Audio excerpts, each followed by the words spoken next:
The papers go all right. As well as they ever do. You sleep all right? Yes, yes, very well, thank you. No nightmares? No. Not even a little one? No, I had a very restful sleep, as a matter of fact. Why? Does it disappoint you to find that I'm not shaking with nerves? No, plenty of time for that yet. Morning. Morning. Good morning. I'll just take a paper, please. 15, please. Taking an hour off. I want to see an estate agent. Oh, you've got your eye on somewhere then? Hi, number 11. Number 11 where? Coronation Street. Mrs. Tanner's house.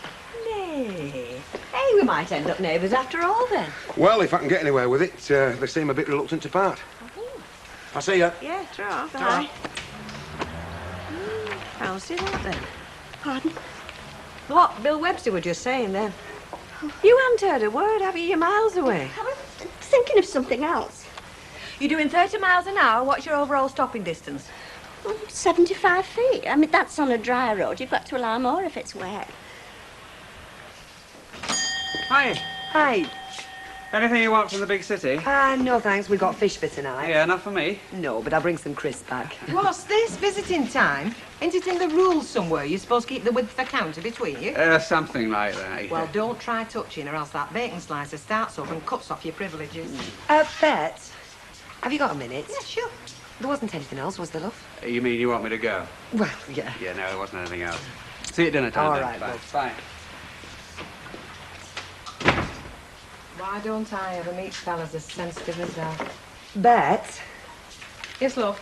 It's just about that daft story Billy Walker was telling you yesterday about me and Mike Baldwin. Oh, yeah?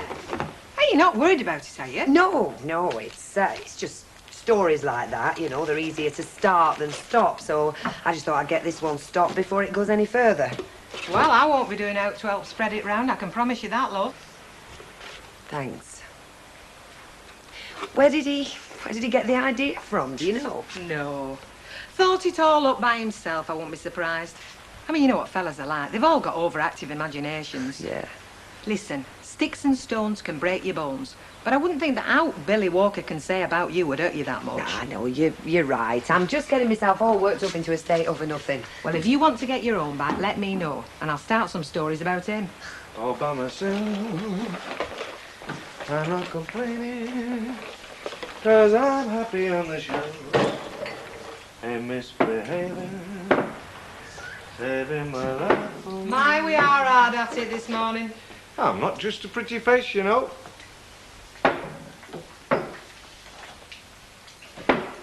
Oh, we do know. Behind that ugly mug, you've got a mind like a sewer. Lying, scheming, devious and cheating. And that's just a friend talking. What the hell's got into you this morning? Oh, I just wondered if you got any more funny stories for me this morning. How about Jack Duckworth and Emily Bishop? You do know there's talk about them two, don't you? Oh, aye. Oh, I what? That's what I said about Deirdre. That's what's bugging you, isn't it? Not bugging me, cock, no. Tell me, though, where did you get an idea from like that in the first place? Wouldn't you like to know? Suit yourself. I will tell you one thing, though. I've put back that 50 quid I borrowed from the till. All right. You took another 100 out? No. No. I'm not destitute, you know. Though I am compared to what I was. What? In Jersey, do you mean? Yeah, in Jersey. Things went wrong, did they? Yes, things went very badly wrong. What? Gigi broke its leg? Wrong cards got turned up? Oh, no, nothing like that. No, what happened, Bet, was... Oh, but I'm forgetting. You don't like me telling you little stories, do you?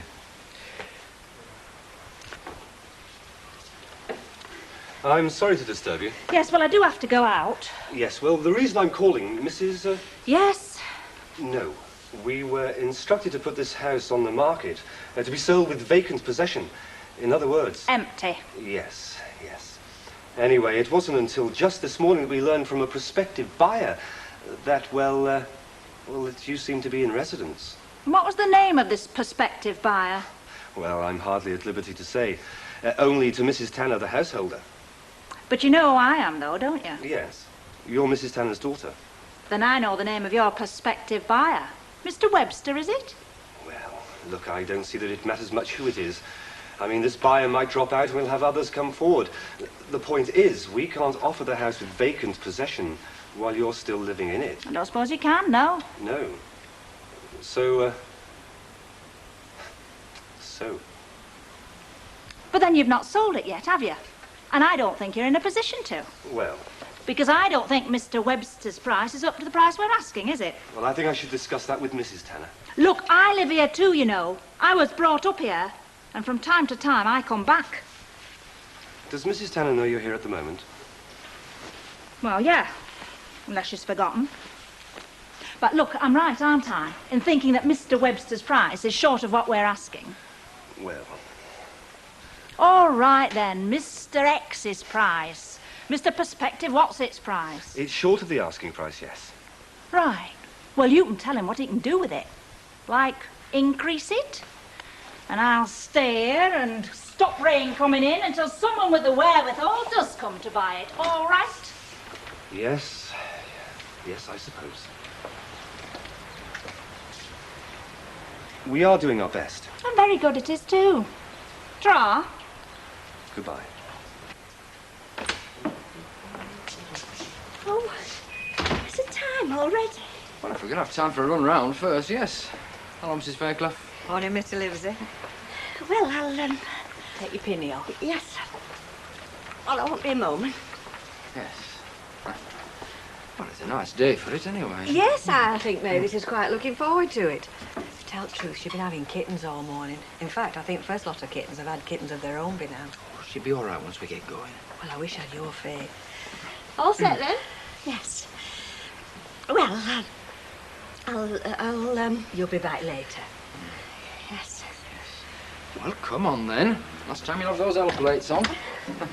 Mavis, Yes. if your examiner takes you past supermarket, will you ask him to stop and nip in and get me a bottle of Lanry and a malt loaf?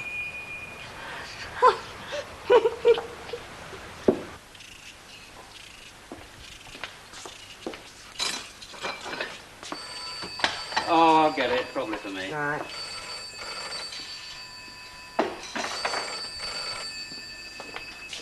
Hello, Weatherfield 8827. Elsie, hello. How are you? Where are you speaking from? Oh, right. Well, I better keep quiet and listen then. Yeah. As long as I can find her. Say what, in about half an hour? Good. Good to hear from you. Bye.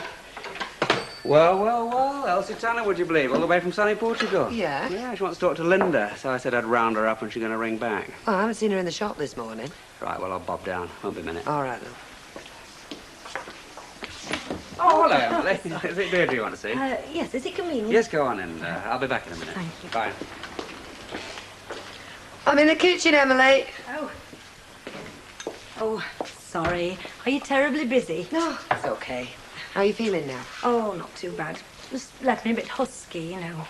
But I only wanted to leave these books, so that the ones that Mrs. Wetherell wanted to get rid of, and I thought they might do for Tracy. Oh, yeah, thanks very much. So just leave them down there. Right. I was going to call on you, as a matter of fact. Oh, Yeah. Billy Walker seems to have found out what happened between me and Mike Baldwin. oh, no. Oh, yes. He mentioned it to Bet Lynch in the pub, apparently, but she took it as some sort of joke, thank goodness. Oh, well, that's dreadful. My own fault, I suppose. Be sure your sins will find you out and all that. Oh, no, it's over and done with, and it needs to stay that way. It just seems so unfair, Emily, after all this time. What can I do? There's only you I can talk to about it. Well, I suppose the only answer is to speak to Billy. And say what? Well, tell him he mustn't say such things. Point out the damage he could do. I suppose you could always threaten legal action if necessary. Do you think I should tell Ken? No. Well, only as a last resort. Yeah, I think you're right. So, I'm going to see Billy, and I'm going to put it to him. And the sooner the better, eh?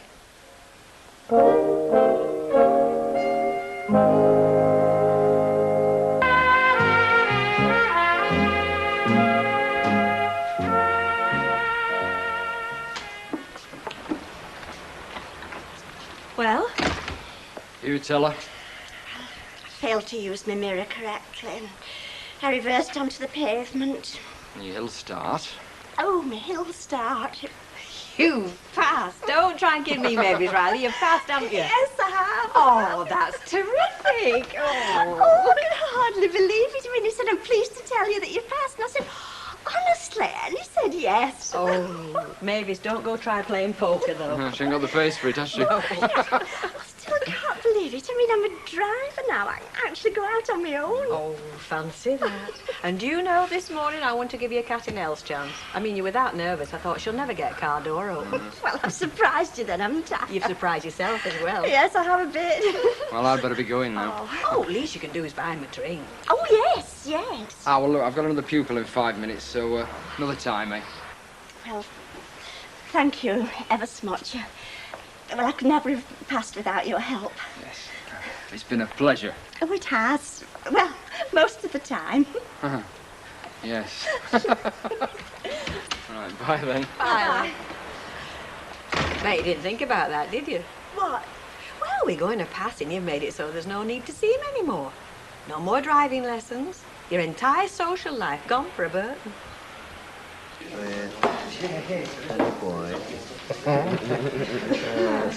Excuse me, Billy. Deirdre's asked me to give you a message.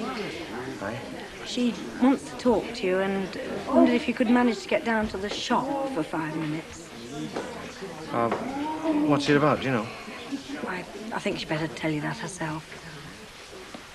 Well, I hope you get it, kid. We could do with an handsome man down the street. You speak for yourself, Duckworth. Well, I am. Hey, look, hang on. There's no definite yet, but I'm expecting his estate agent to ring me this afternoon after he's put me offer to Mrs. Tanner. Well, she's in flipping Portugal, isn't she? Yeah, that's part of the problem.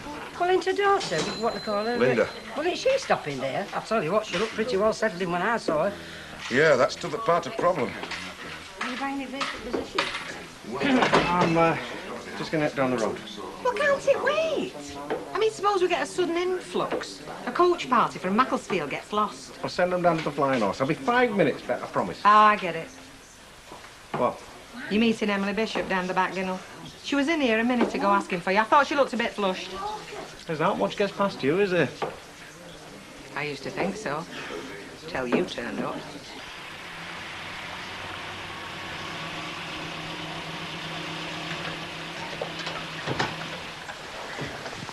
Well, if I hadn't have known, I'd say you've been driving 20 years. Well, I feel as if I have been, honestly. You going to lock it? Oh, yes. Where are the keys? Where you left them. Oh, yes. Alan's always done this job before. Well, he won't be doing it anymore for you, will he? No. Lock it. Oh, yeah. Hey, what do you think? Maybe she's passed a driving test. Has she? Great. Oh, never mind him. They'll be lighting bonfires on Red Wreck for you tonight. Right, and we've no icing sugar, so tell us if she's some change she weren't expecting. No icing sugar change, right. I hope she appreciates you lugging that lot to Waterloo Crescent. Ah, especially now to go all round blocks since they blocked that archway up. Still, the way I look at it, I hope somebody do it for me when I'm too old and, you know, not able to carry infection myself. Thank you. Pleasure. You seen Emily? Yeah. What's it all about then? Well, it's about me and Mike Baldwin. Oh? Look, Billy, I don't know if you meant it as a joke or what, but it doesn't strike me as very funny, and I don't think it'd strike Ken as very funny either if he heard about it, so I'm asking you to drop it, please. Oh, hello, Anna, love. Off your mum's bread. There you are. Take care.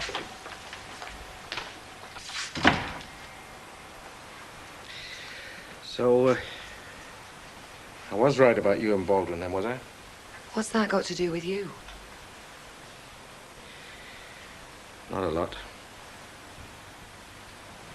Look, Billy, if ever there was anything between me and Mike Baldwin, it was over ages ago, months ago, and we don't want it breaking up now.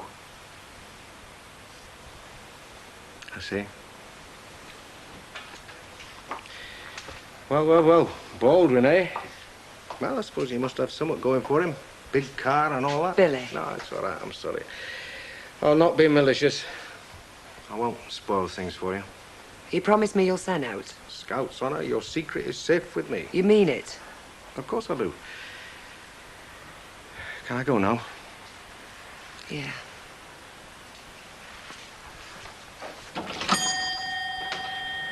Oh, who else knows about it? Why? Ken knows about it, if that's what you mean. And Emily Bishop? Yeah. Select little band, aren't we? I see. And what am I supposed to do? Camp out on pavement? I am not being ridiculous, Mother. I've told you I've nowhere else to go. Well, I'll say this for you. You've not got more considerate as you've got older, have you? I mean, you threw me out before and now you're doing it again. Well, thanks very much. I hope I can do the same for you one day.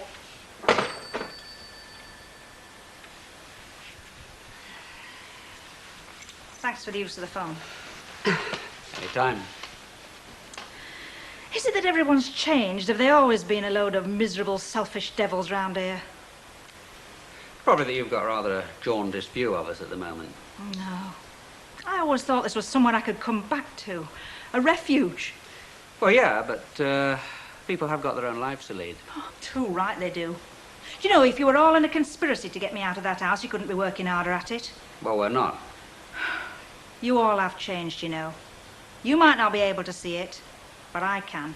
Well, I think you've done very well, Mavis. I'll tell you what, there's not many passes first time. Oh, well, there's a lot of luck to it. It's all luck. Not all, Reese. Hey, Duckwood, come on, else we get shot if we don't get back across the hill. Anyway, well done, love. You've done something I never managed. Come on. Thank you.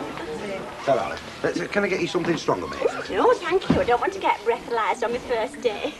Well, he had a tomato juice. So, no, I'm going to make it a strict rule. I'm not going to have any alcohol, not when I'm driving. Well, don't rub it in, you'll make him feel guilty. Well, what about you, Alan? No thanks, we better start making tracks, because if we go back at the speed we came, we'll only just make it in time for the evening papers. Go on. Ta-ra. What's up, Jack? Nobody to play with? How are you fixed? At your age, love. Not your shoe size. Now then. Belt. And check that I'm in neutral. Ignition. Nothing coming. And into gear.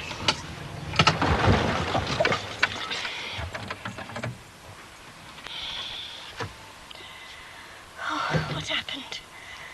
You reversed. Oh, I haven't hit anything, have I? Yes. Oh.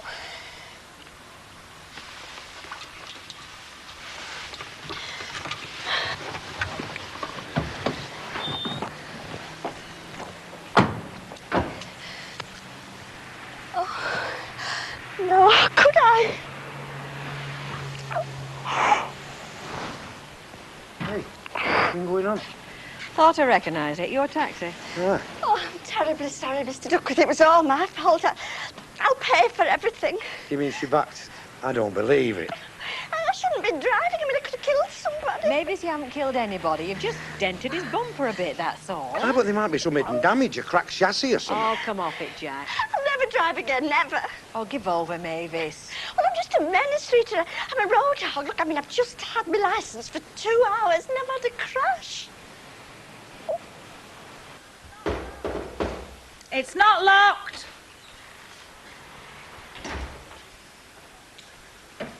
Oh, thought it might be you. How are you? All right. For someone who's about to be made homeless, I'm very well, thank you. Oh, you've heard from the estate agent then? Yeah, he came round this morning, little twerp. Do you want a cup of tea? Yeah, that'll be good. Well, you know where kettle is.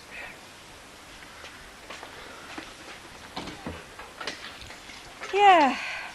He said we had a prospective buyer, but he wouldn't give me a name. Then they rang me mum, and I've had her on laying it down low. Oh, it's been quite a nice day, actually. Yeah, they come back to me this aft. Told me Mrs. Tanner had accepted my offer. The one I said she wouldn't accept. Yeah. But that's all water under the bridge now, isn't it? The main thing is, I don't want you thinking that I'm trying to kick you out of out. You don't want me thinking it, you're not going to do it. What I mean is there's no rush. I'm quite new to this house buying lark, but as I gather, there's quite a lot of rigmarole to go through, so... So, you don't mind me squatting in the meantime? Well, it is your mum's house, isn't it? Oh, don't let that worry you. Don't worry her, or anybody else for that matter. Look, I'm sorry if you got the impression that I was going behind your back. Yes, well, I did think we were reasonably good mates. Yeah, well, you know what they say, don't you? Never buy out from a mate, so,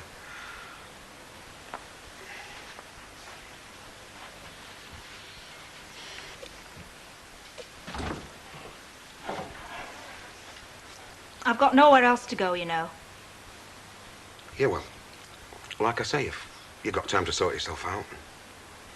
And what happens when we come to the end of that time and I'm still here? Be interesting to see what happens then, won't it?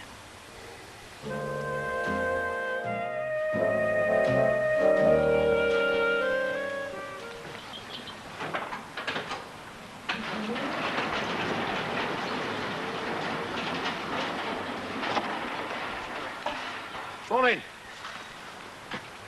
Aren't you speaking, then? Not unless you saw my lips move. Hey, look, Linda, hang on. Why the black looks? I thought we had it all sorted. I bet you did. So, what's changed, then? Contact me solicitor. Hey, look, love, hang on. We had it all settled.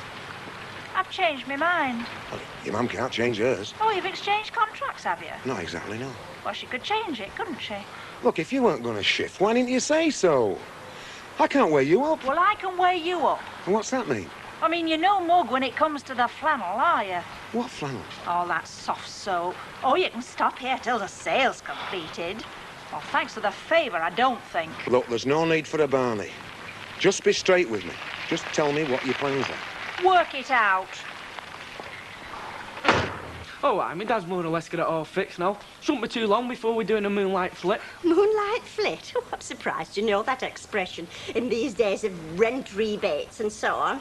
I mean, people don't go loading up the stuff on the back of a cart and stealing away in the middle of the night. Not in this day and age. You're kidding, aren't you? Round our flats, they come down notes with all the faces blacked. Go on, they're very nice, them flats Hey, where you live. Last week, you asked our Debbie, a fella come round for next door's television.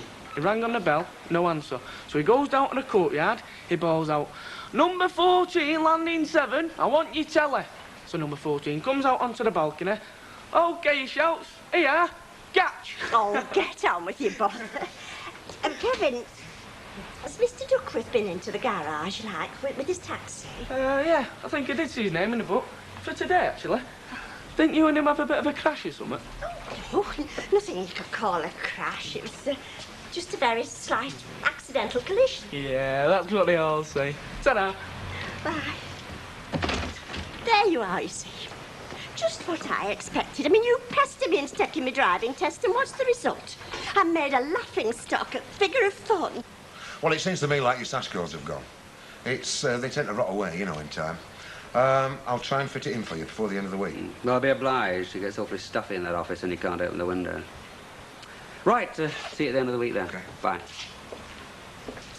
Ken, you know that piece of advice you gave me about number 11? Look, number 11 is no longer my concern. Yeah, well, I went to the estate agents after you tipped me off. Yeah, so Linda told me. I had my card, as they say, well and truly marked. Well, that's what I can't understand. I mean, she seemed to accept the situation. Now she's turned all bolshy about it. Oh, you mean she's refusing to move? Well, I said she could stay there till the sale was completed, and as I say, she seems fairly happy about that. I met her on the street this morning. It was like talking to a different woman. In what sense?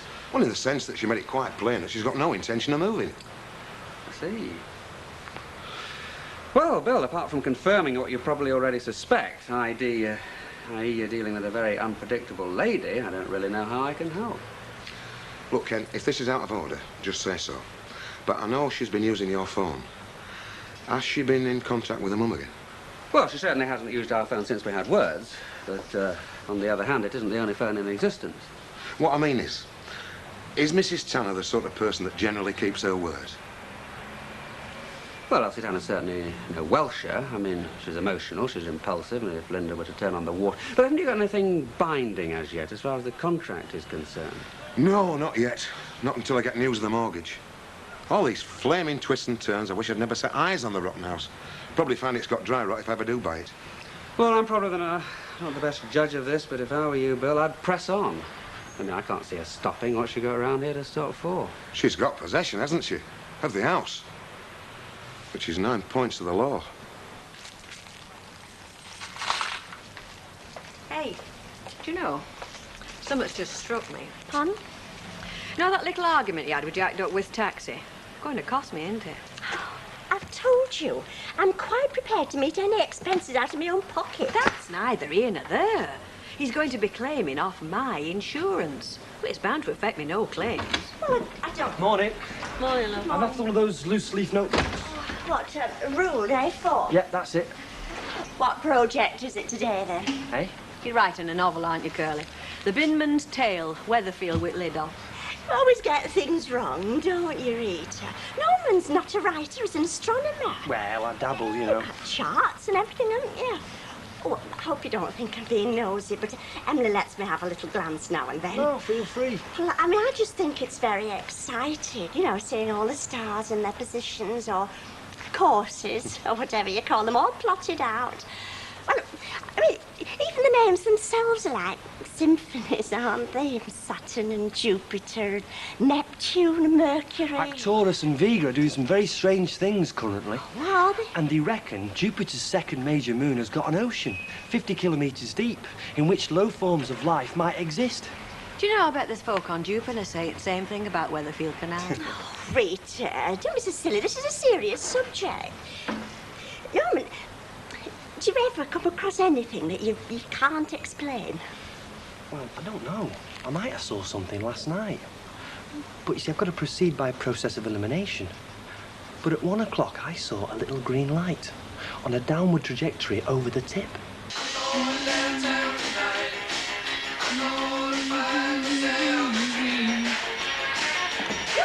Is anybody home?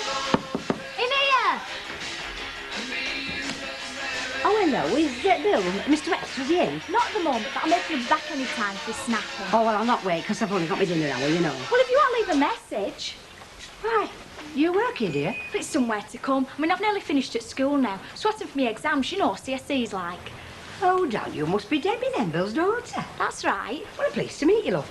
I'm Mrs. Tilsley. Your brother works for my son at his garage. Oh, you're Mrs. Tilsley? Yeah. Wow, what a surprise. It's just the idea you get a folk. You know, from what our Kevin said. Yeah, well, perhaps we'd better not go into that, love. Look, when your dad comes back, would you tell him it's me washer? I think it's pump that's gone again. I'd get our Brian to do it, but he's that busy these days. Yeah, of course. And if he's not back, I'll leave him a note. I hear that we might be coming neighbours then before long. Your dad has got his eye on number 11, hasn't he? Oh, aye, he's dead keen where we all are. But you haven't signed that dotted line, have you? Not yet. See, we've had to wait for mortgage people. Actually, a letter came this morning. I fetched it. I think it might be news-like.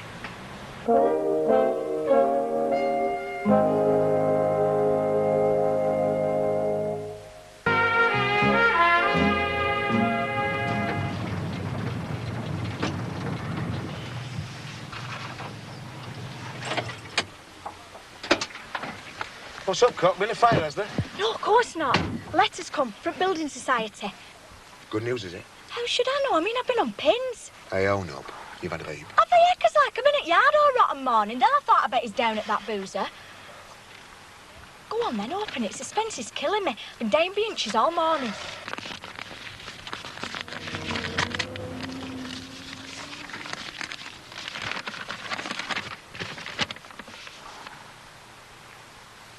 So, we've got it then.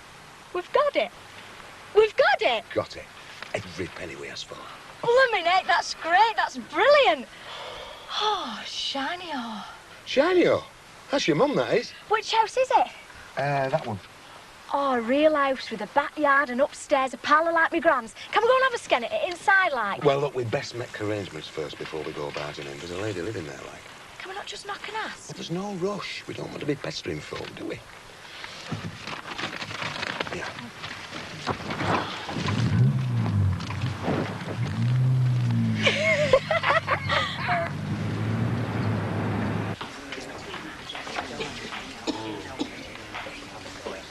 pint bet, love. Mr. Duckworth, I was hoping to catch you. Ah, you bounty hunters tracking down your men, eh? No, I just wanted a little word about that bump that we had, you know. No problem, darling. I'll sort it out. How do you mean? I mean, it's in the garage being fixed. Brian tells you these men are working night and day. Well, I just wanted to... I hope you understand that, you know, I'm going to foot the bill. Well, I knew you'd insist. I could feel it in my water, look. I mean, I could have got the assessor down, couldn't I? But I thought, no, mates, he said. No, it's just that... do I understand you're not going to claim on Rita's insurance? Because she's getting very niggly about her no claims and so on. Yeah. Listen, I wouldn't dream of it, Petal. What is that sexy perfume you're wearing? I mean, desire me, I bet. How long are you going to keep on tormenting me, mate? Yeah, we're a bit light on human interest this week, I must admit. Yeah, there is that one about the giant spud. A bit Irish, isn't it? Irish? No, there's nothing Irish about it. Oh, yeah, sorry, no, I'm getting It's confused. this chap who's grown an outsized potato. You know, he sent us a photo. Looks a bit like Fred G in profile. Well, that's not human interest, is it? I mean, potatoes, Fred G, that's gardening hints and horror stories. Well, I don't see what's so funny. I mean, it's not often you get reports of mysterious green lights. That could have been a speck of paint on his telescope lens. Lairds, it's them temporary traffic lights bottom of Bessie Street. Nobody knows why they've been there. It could also be an important scientific discovery. A matter of unexplained astronomical phenomena. Can't say that while you're gargling. Hey up, watch out, we've got the press here, Wiggin. Don't worry, little green lights we can do without. What about little green men with horns and long tails, eh? Jack sees them in gangs, don't you, love? Dancing on roof of their shed.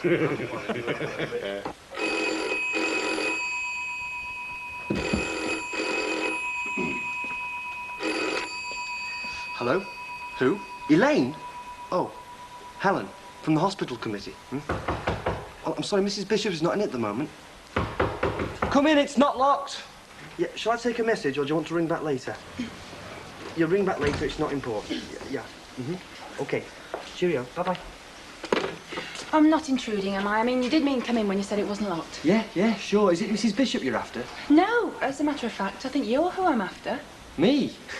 Well, there's no queue. I'm Sally Waterman. I work for the Recorder. Oh. I don't believe we've actually met before, but I've seen you around. Don't tell me. You've been driven wild by my animal magnetism. Oh, yes, definitely, yes. But at the moment, I'm after a story. Hey? It's just something I heard down the pub. Do you mind if I sit down? Oh, yeah, sure, sorry. Just something about you being an astronomer. Yeah, that's right. Yeah.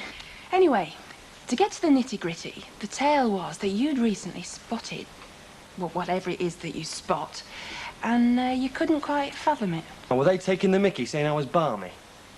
Well, there were one or two jokers, but the general opinion seemed to be that you were a man who knew what he was talking about. No kidding. Look, Mr. Watts, I wouldn't be here if I thought you were a nutter, would I? No, it's not you. It's just people can be, well, very sceptical, can't they?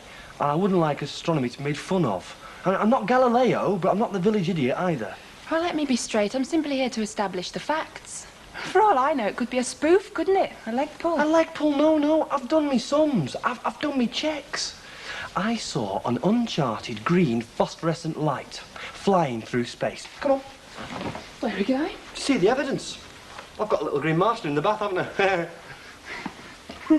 Well, if the Martians did land, they wouldn't stop long, because what would they find? Horde of barbarians. Honestly, sometimes I despair of the human race.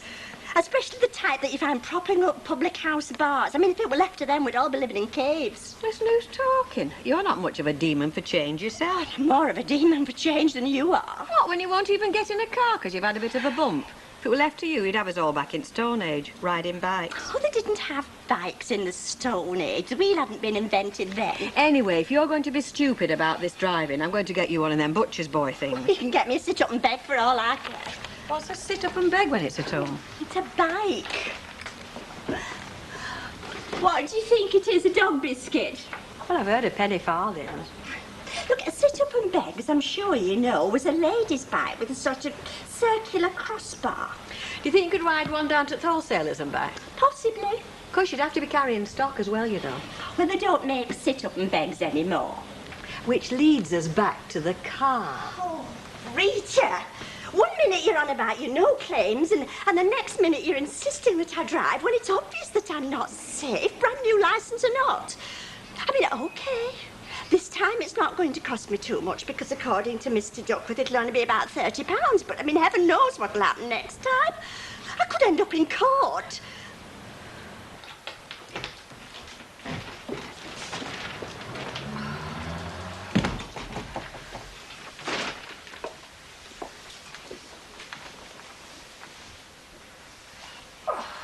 Oh, that was fascinating. It really was. To be honest, I did sniff a leg pull. But now you've sort of explained, you know, how it all sort of fits together. Oh, I'll just get me bag then. You must have left them down there when I dragged you upstairs. Hello. Hello, Mrs. Bishop. You're back then. I was just showing Sally me charts. See. Hello. Hello. I suppose you've heard, have you, Mrs. Bishop, about Curly's sightings? I beg your pardon? What I saw last night, what I've been logging. Miss Waterman agrees it could have real scientific significance. Do you study astronomy then, Miss Waterman? Not exactly. They're going to do a piece on me. A piece? You mean an article? Oh, well, that's very exciting. Yes, I've got all my notes now. Just be a question of getting Ken to OK it. Bye, then. I'll see you out. I'll be in touch then. Right, see ya. Bye-bye. Well, fancy that. Well, I reckon she'll do an in-depth think piece on me work as an explorer in space. I think people will look at me in a different light once this is published, Mrs. Bishop. I don't want to alarm you, Norman, but these things can get blown up. Well, I'm not expecting new scientist standard, but what do you mean, blown up? Visitors from outer space, that sort of thing. Not that Ken would allow anything too sensational, I don't suppose. What are you telling me? You got a notice to quit? You got bailiffs outside or something? I'm telling you nothing. I'm just asking you what your plans are, and I'm hoping for a straight answer. I don't have any. Apart from mucking me about. I'm a creature of whim, aren't I? All us Jezebels are creatures of whim. It's the secret of our charm. Look, Linda, stop playing games, eh? You gave me to understand you'd be moving on at some point, and I've tackled things on that basis. Relax, there's other houses, isn't there? But I've banged in for this one. I've laid out. I've got solicitors on the job now. It's only coppers, I reckon. I wish you'd give over. Only coppers. It cost 50 quid for a survey. That's another thing I can't understand. The fella came round here, you let him in. He had a nice smile and blue eyes. I'm a sucker for blue eyes. Maybe I should bring my kids round, eh? Let them play on your heartstrings. Why not? I'd like to meet your kids. Look, they don't know your ear-pulling strokes. They think it's all cut and dried. I'm sorry, Bill. I know you think I'm a silly prat, but let's face it, you are being a bit one-sided. Me? I am? You've got a flat. I live here. I've got out. I'm out on the street. And if you tell me to go back to my husband, I'll clock you. All right, I won't. But don't come the abdabs about my flat. I mean, what do you think it is, Buckingham Palace? It's got a roof. It's a slum flat in a tower block. There's kids running wild everywhere. I'm trying to hold a family together, trying to keep a business going. Well, it can't be that bad. Look, don't tell me about council flats. I helped to build them. I saw all the whiz-kid architects and town planners in operation. They knocked down good houses and built slums. Luxury apartments for themselves in Cheshire and slums for Joe Soap. All right, so it's not a Fifth Avenue apartment, but it's better than nought. Look, Linda, I'm buying this place, period, so at some point you're going to have to be on your bike. So we're back to the bailiffs again. If you push it that far. It's you that's doing the pushing.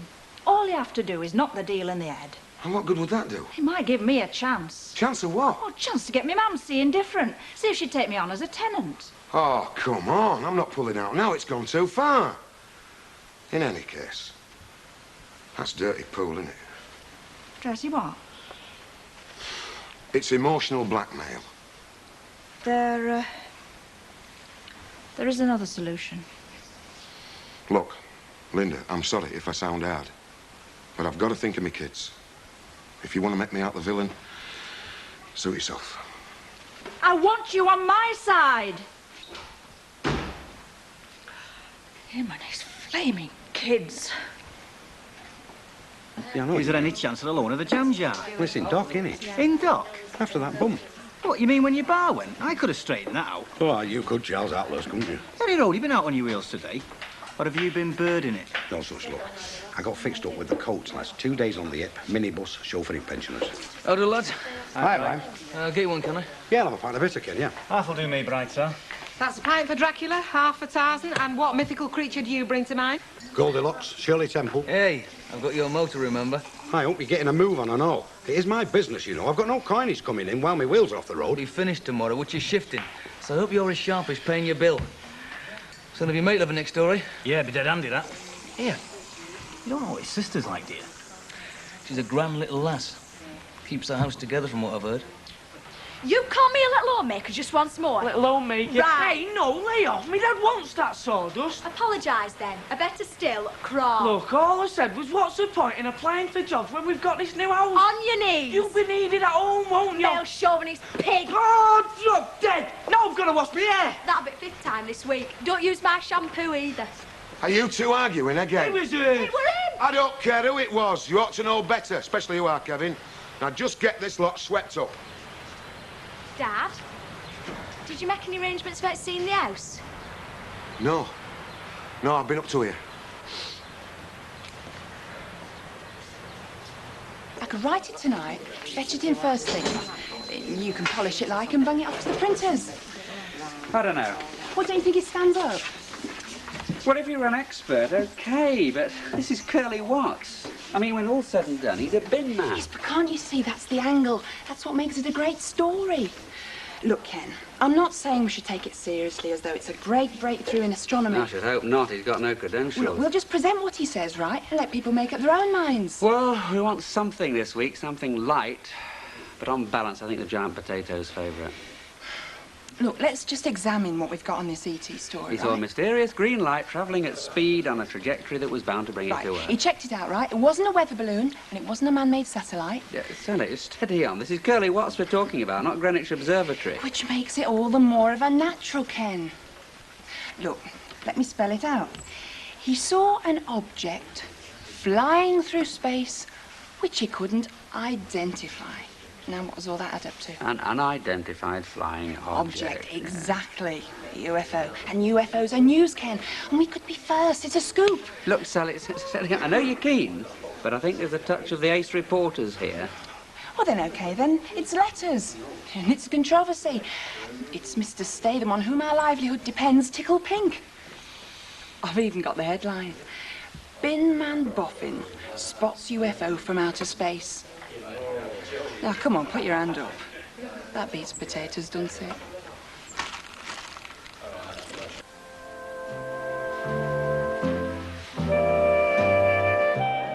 Thanks for phoning. Draft.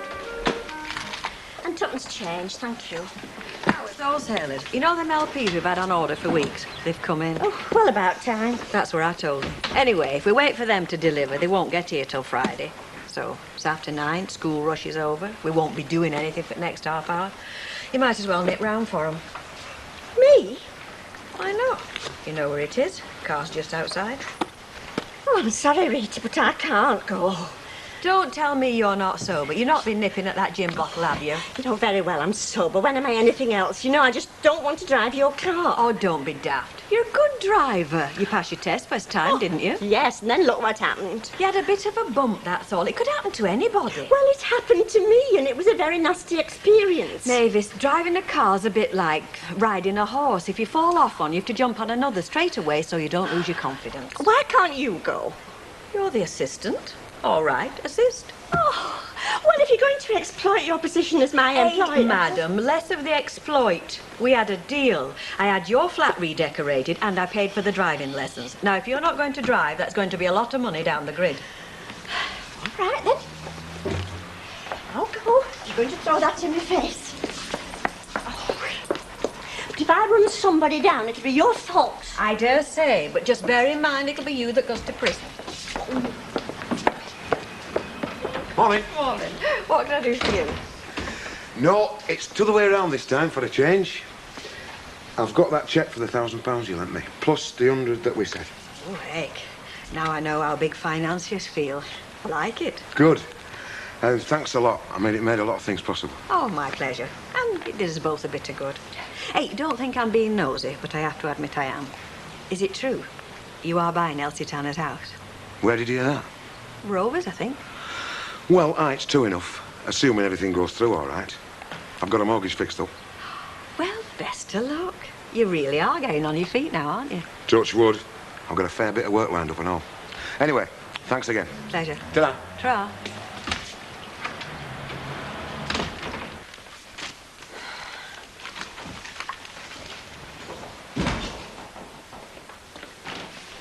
Hello, Norman.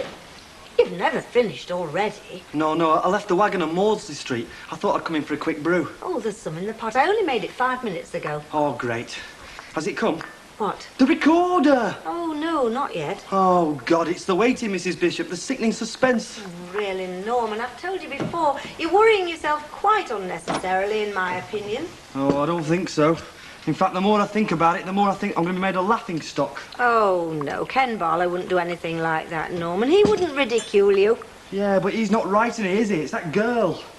And I was daft enough to think she was taking a genuine scientific interest. Well, I expect she was. No. They think you're daft as soon as you mention UFOs.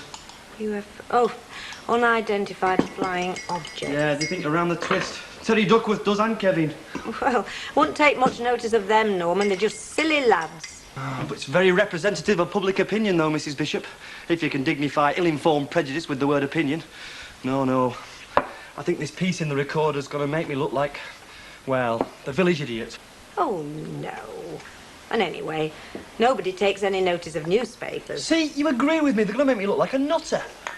No, but if they do, it's only a 9 days wonder. Oh, God. I have enough trouble with the girls looking at me as though I'm daft already. Norman, stop worrying. You'll make yourself ill. Well, the lads on the wagon are at it already. I was on the round this morning. I was just emptying a bin and something whizzed past me head. It's one of the lads messing about. What's that, I said? He said, you'll never know. It's a UFO. Well, they don't mean any harm. It's just a bit of fun. Maybe to them, but not to me.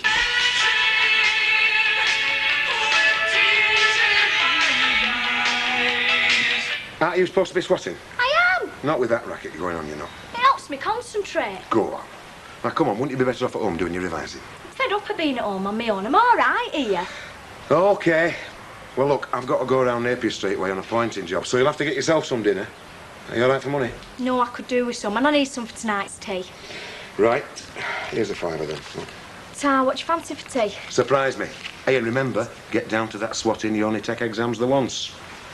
Oh, if anybody rings up with a job when I'm out, check the name and number and tell them I'll ring them back. What are you doing here? Just passing. Any chance of a brew? See how Debbie. I'm going off on a job. Hey, Dad, you said you'd take me round to have a look at that new house sometime. Yeah, sometime. I'm a bit tied up today. Well, what about tonight? We could go round after tea. No, I've got too much on. Oh, Dad, it won't take half an hour. Look, leave it. I'll see you later. OK. Hey, making a brew, what are you? Make it yourself, you're not completely paralysed. Anyway, I'm swatting, aren't I? Yeah, sounds like it.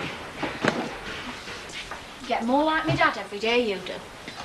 Hey, why's he being awkward about taking round to see this new house? Oh, you're too young, kid. I'll explain it when you're more grown up. What do you mean? Nothing. Where's the tea bags? They're under your nose. No, come on, Kev, what do you mean? There's something going on, isn't there? It's a bit complicated with that Mrs. Shaveski. You know her with the house? Well, her mum's. Why is it complicated? Well, I think it's sooner you not meet her. I think he fancies her. Who, me dad? Yeah, Dad. He's not completely paralysed either, you know.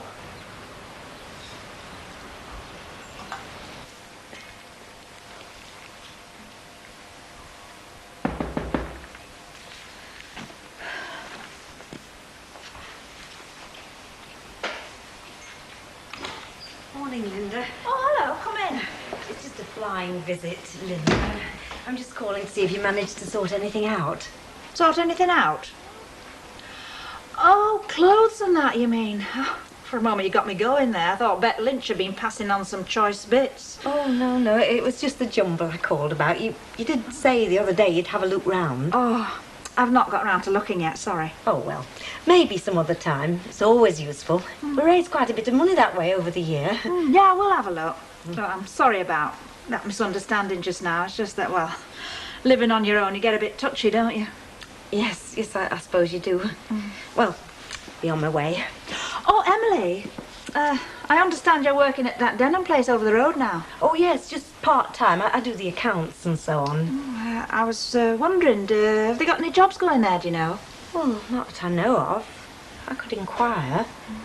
Are you stopping on up here, then? I thought the house was being sold. Well, things are a bit, nothing's definite. I don't know what my plans are. It's a bit like that jumble.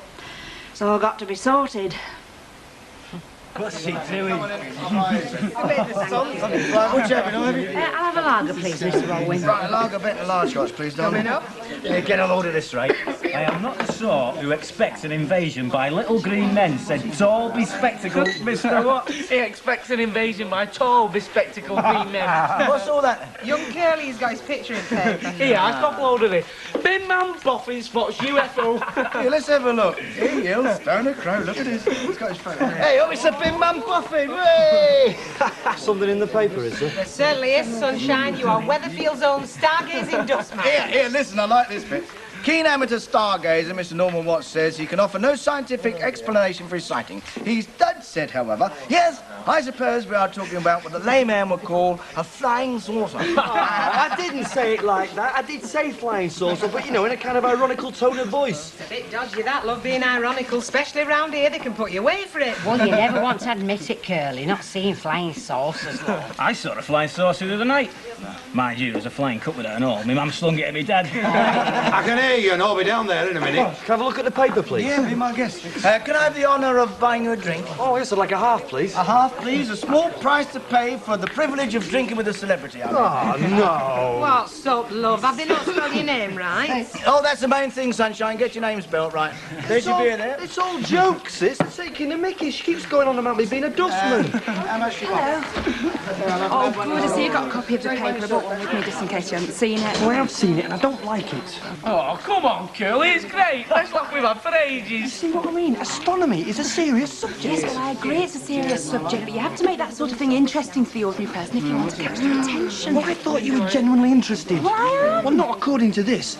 We know there is no intelligent life form in our own solar system, said the reflective refuse collector.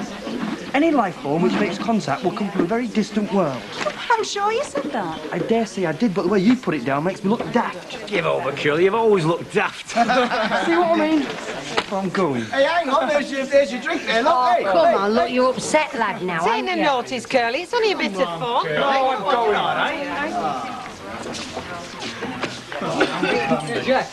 Jack, your motor's running whenever you want it, mate. Right, Kill, come and pick it up this afternoon. Right, and here's your bill.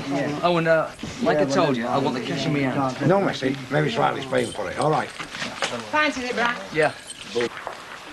Hey, Curly, come on, mate. You've got a drink here. You drink it. Oh, don't be like that. Get knotted.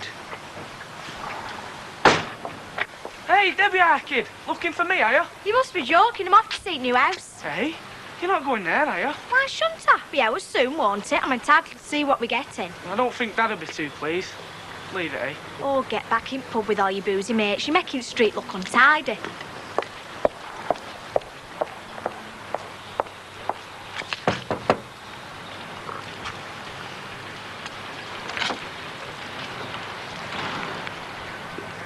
Hello, I'm Debbie Webster. We're buying the house. Oh, yeah? Well, I was just passing, so I thought I'd knock and say hello. Well, hello. Well, since I'm here, do you mind if you have a look round? No, suppose it'd be all right. Better come in. Thanks.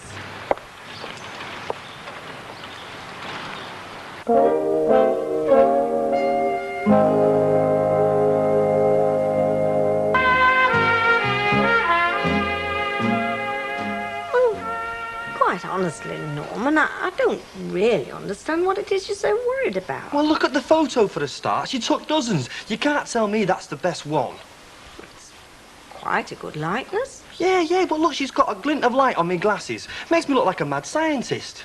Oh, no. And when she got her camera out, I started to take my glasses off, and she persuaded me to keep them on, and now I know why. Oh, no, Norman, I mean, you do wear them all the time. It's reasonable to have them in the picture. And twice in the article, she refers to me as bespectacled. Well, you are. I know I am. You don't have to keep harping on about it, do you? You know, Norman, love, you're too sensitive. You always think people are making fun of you. Well, they are, aren't they? Terry Duckworth and Kevin Webster, they're forever taking the... They're always pulling my leg. Oh, that doesn't surprise me, Norman, and it shouldn't surprise you. Does it never occur to you that they might be envious? Envious? Here you are, with a big write-up in the local paper. When did they ever get their name in the paper, let alone their picture? Yeah. Yeah. And when people are envious, they try to disguise it in all sorts of ways. But the most common way is making mock of those they envy. Yeah. You know what? That could explain a lot of things in my life. You fancy another? No, not for me, thanks. Tell you the truth, I'm not struck on beer at dinner. Blows me up, you know. That's why I'm going to feed the pigeons. I'll come with you, no else to do. Mavis, what you having? Well, I think I'll treat myself to a medium sherry because I feel I deserve it. Why, what you done? Oh, nothing very dramatic. It's just that I took Rita's car out this morning, quite unaccompanied. Well, I wasn't looking forward to it very much, but though I said that I shouldn't, I think I did really well. Oh, good for you. Thank you. Well, I have a ham sandwich as well. Right, going up. Thank you. Maeve, love letter for you, kid. Pardon? It's the repairs from Pike Garage. Oh, yes. Well, of course, like I said, I'm quite willing to pay for it. Oh, dear. What's up? Well, I mean, surely this can't be right. £129.95. Is that what they've charged you? Let's have a look. Oh, all I right. thought it said it was going to be about £30. Well, it just goes to show, doesn't it? The way prices jump up. I blame government myself. I know, but I mean, there's a lot of difference between £30 and this. Oh, well, I mean, though the car is my living, I am not a mechanic, love. I mean, we're in their hands, aren't they? And that's what they like, garages. They bump the prices up. You'll find that when you get a car of your own, love. I don't want a car of my own, and judging by this, I certainly can't afford it. Well, as long as you can afford mine, that's the main thing, isn't it? Well, yes, but I mean, I can't pay you right now. Well, that car's my living, love. Oh, no. What I mean is that I haven't got this much cash on me, and I haven't got my chequebook with me. But, I mean, you will get it. Oh, well, no sweat. No sweat. I trust you. Well, as soon as I've finished here, I'll go home and write a cheque. All right, well, as I said, no sweat. I'll be here till closing time, all right? All right. There you go. Oh, One ham, 40p. Isn't it? Thank you. Oh, plus the sherry, that's 85. Oh, yes, sorry. Well, give you that. Thank you. Oh, there's no rush, love. You've got time to eat your butty. I rather think I've lost my appetite since you showed me that bill. Well, I don't mind helping you out, love. I don't mind helping you out. I mean, you daren't leave it, dare you? Prices of food these days. What was it, all tops? Yeah. What?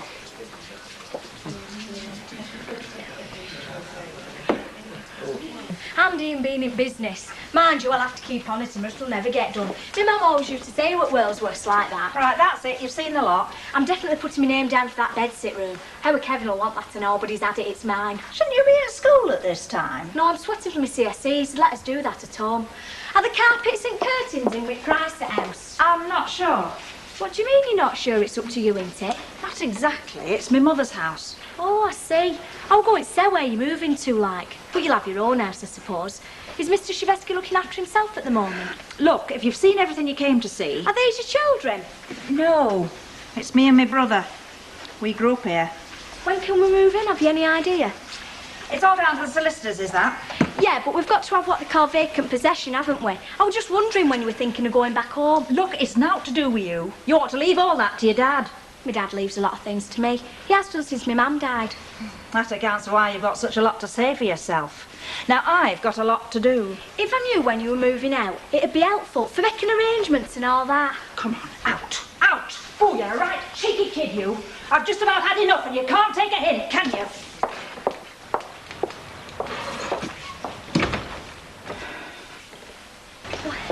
I'll not be more than 10 minutes or so, Rita. Are you going out again? You've only just come back off your dinner hour. Well, I'm sorry, but I'll take 10 minutes less tomorrow to make up for it. Give over. What's the crisis? Well, Mr. Duckworth's waiting for me in the Rovers. I didn't think he were your type. No, he's expecting his money, you know, for that repair bill. It's a lot more than I expected. Let's have a skim. See what you mean. It's a bit steep, this, isn't it? Yes, but I mean, everything costs the earth these days, doesn't it? I mean, Mr. Duckworth said these garages are notorious for banging it on, apparently. Hang on. Look at this. Replacing headlight cluster, beating out driver door panel. It was bumpy damage, weren't it? Well, yes, but I must have done these other things as well. Well, I smell a rat. How do you mean? Somebody's trying to have you for a mug. I'm naming no names, but his initials are Jack Duckworth. He wouldn't, surely. He would. I think you ought to see Brian Tilsley about that. In the meantime, Jack Duckworth can wait his sweat. But he's expecting that money. I said I'd go back with the cheque. Take your cardigan off. You're stopping here. And there were 2 women in the post office talking about you. Couldn't help hearing them. Yeah, I bet they were saying I ought to be put away somewhere. Oh, no, they were very interested. People are, Norman. Of course, there'll always be some who'll poke fun. Yeah, now that I've discovered. Oh, I'll go and who it is.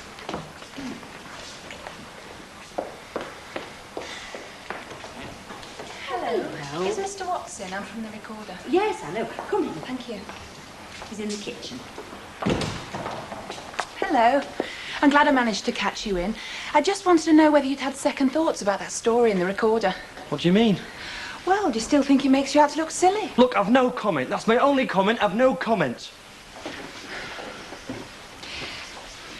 Because it's aroused ever such a lot of interest. Yes, I keep telling him that. One of the national newspapers came on to us about it. They said they might be sending someone round, so I just thought I'd warn you. Look, they'll be wasting their time, because I won't speak to them. And the local radio station came on about it, wanting to know how to find out about you. Look, I'm not going to say a word, because it only gets twisted. Well, OK, then, if you think your words are being twisted, how about this? You write the article for us yourself, about astronomy and everything. You write it and we'll print it. Me? Oh, you're the expert. No, I'm not really. Oh, yes, you are. Compared to me, you are. And if I write something, you won't alter it? Only if it's obscene or libelous. How about it?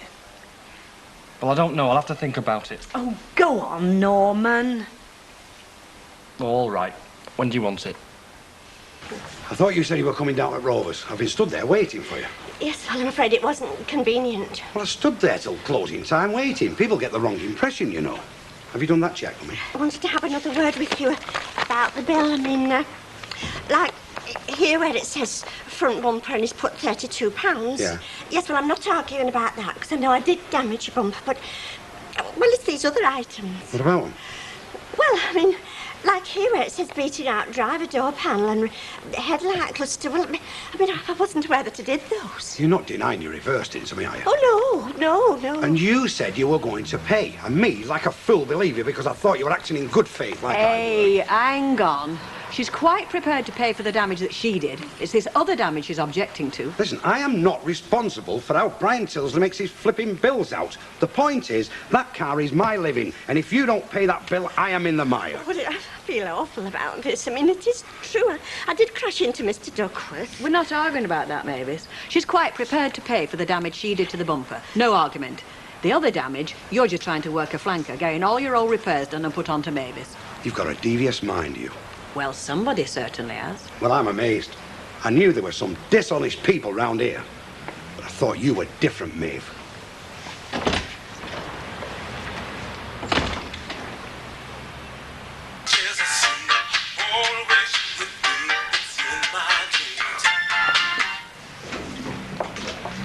Hi, do you fancy a cup of tea? Oh, I could murder a cup of tea. Right, it's just boiled. Any phone calls? Nope. Damn. That bloke at the builder's merchant swore blind he'd ring me back this afternoon. Well, they were out for a bit. He could have rung up while they were out.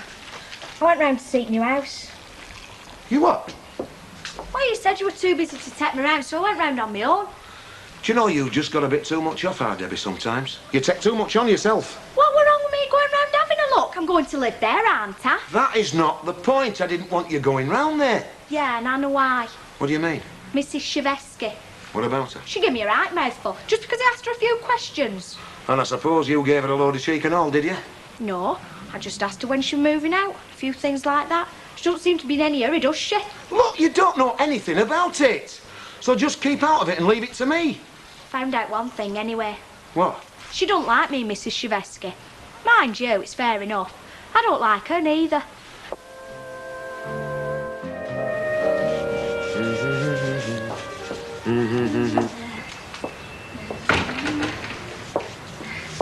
I've come. So I see, what for? Cheer up, my dear old dad. Bring a bit of sunshine into his life. I thought he had enough of you at breakfast time. Well, is that nice? Look, I like me bacon and eggs. No, I wouldn't sooner have muesli. Yes, I have heard of cholesterol. Well, they're your arteries. Right. Bet on X-ray they look like the inside of an old sock. I thought you'd come to cheer me up. And to do some revising. Well, you're always on at me. You should be pleased. Why always here? Because it's better than being stuck in that flat on my own. Any road, that woman's kid upstairs never stops screeching. I can't concentrate.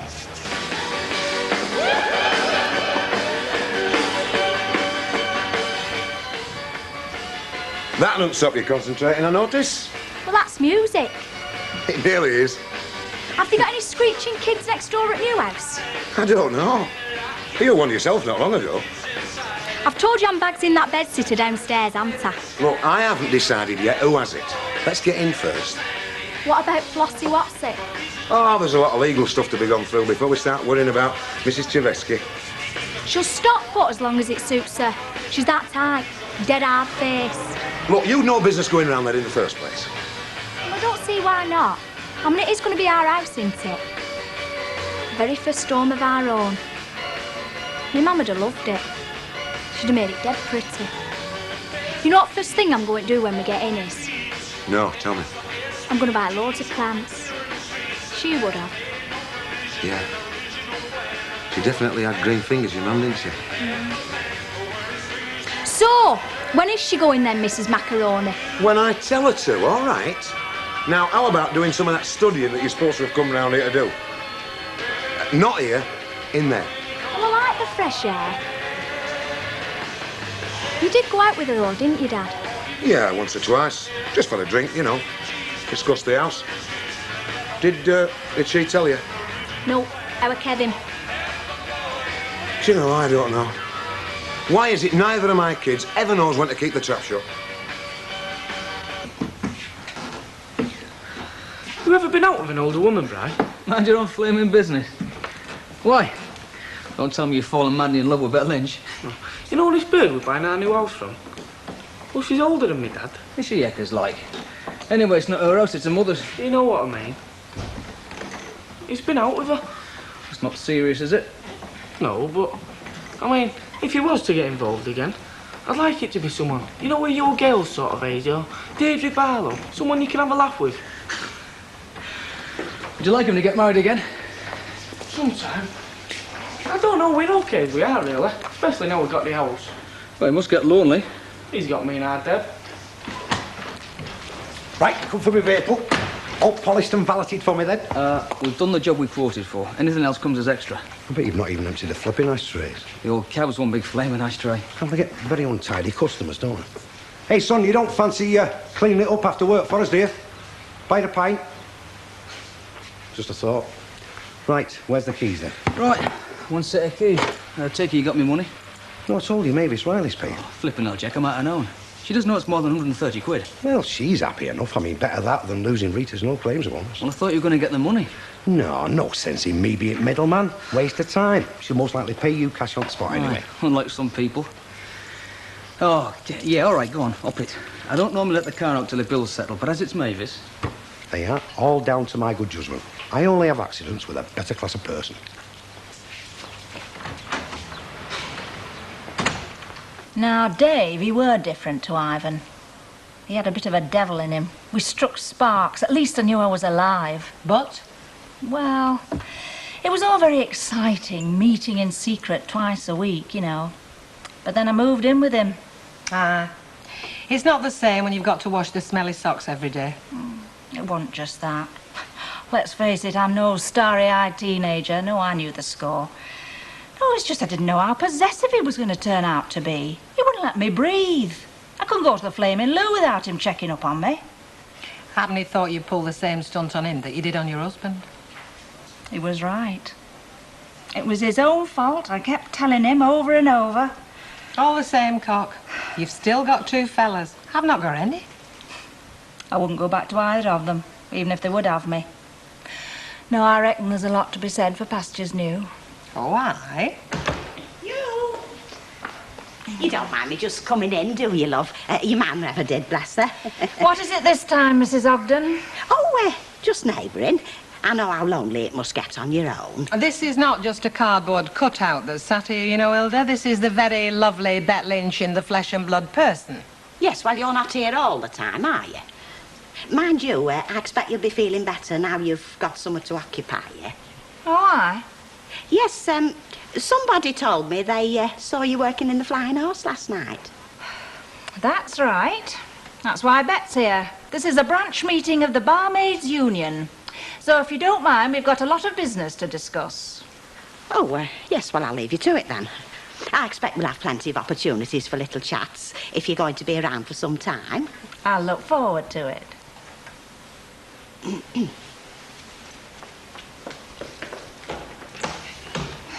Here.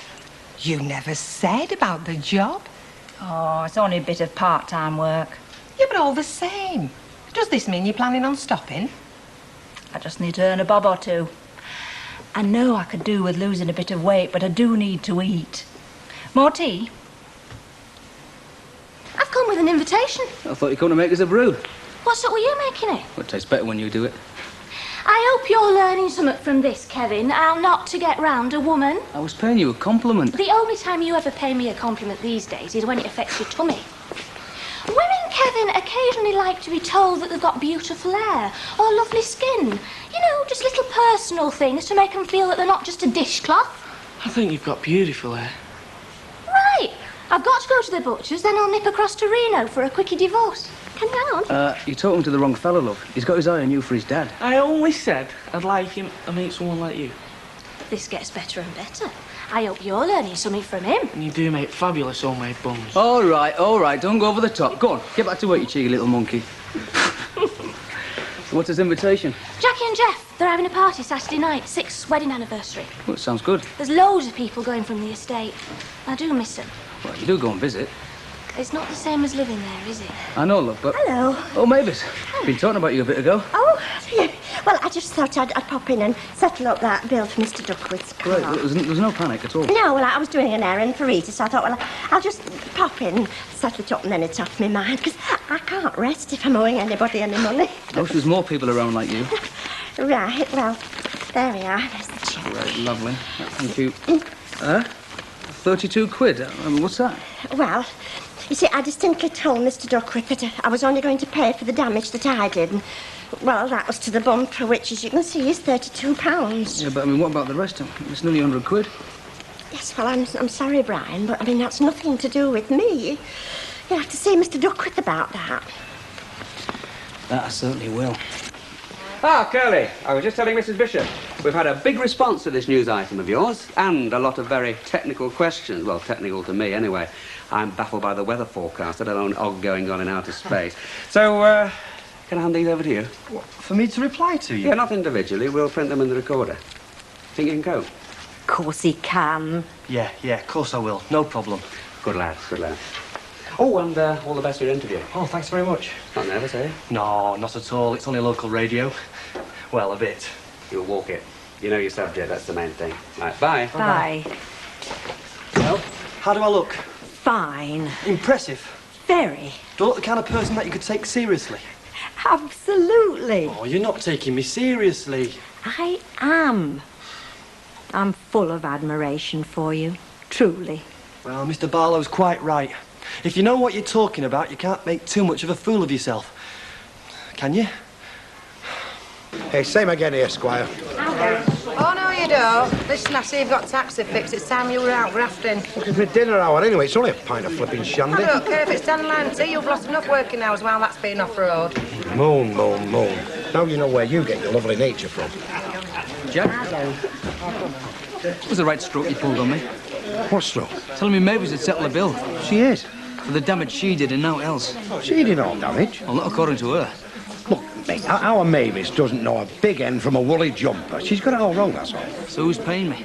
Look, no sweat. You'll get your cash. I'll sort it out. See that you flaming do. What's up, love? No, just don't like being taken for a mug. And I don't intend to be.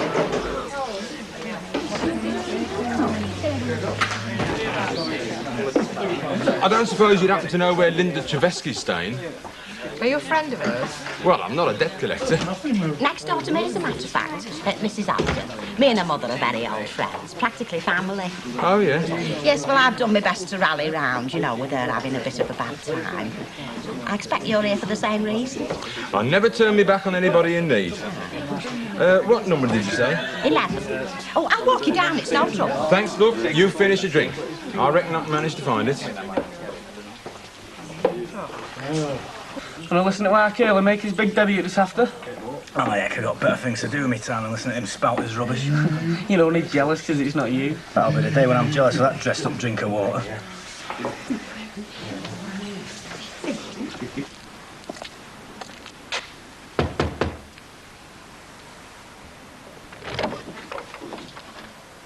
What the hell do you want? Let me in and I'll tell you.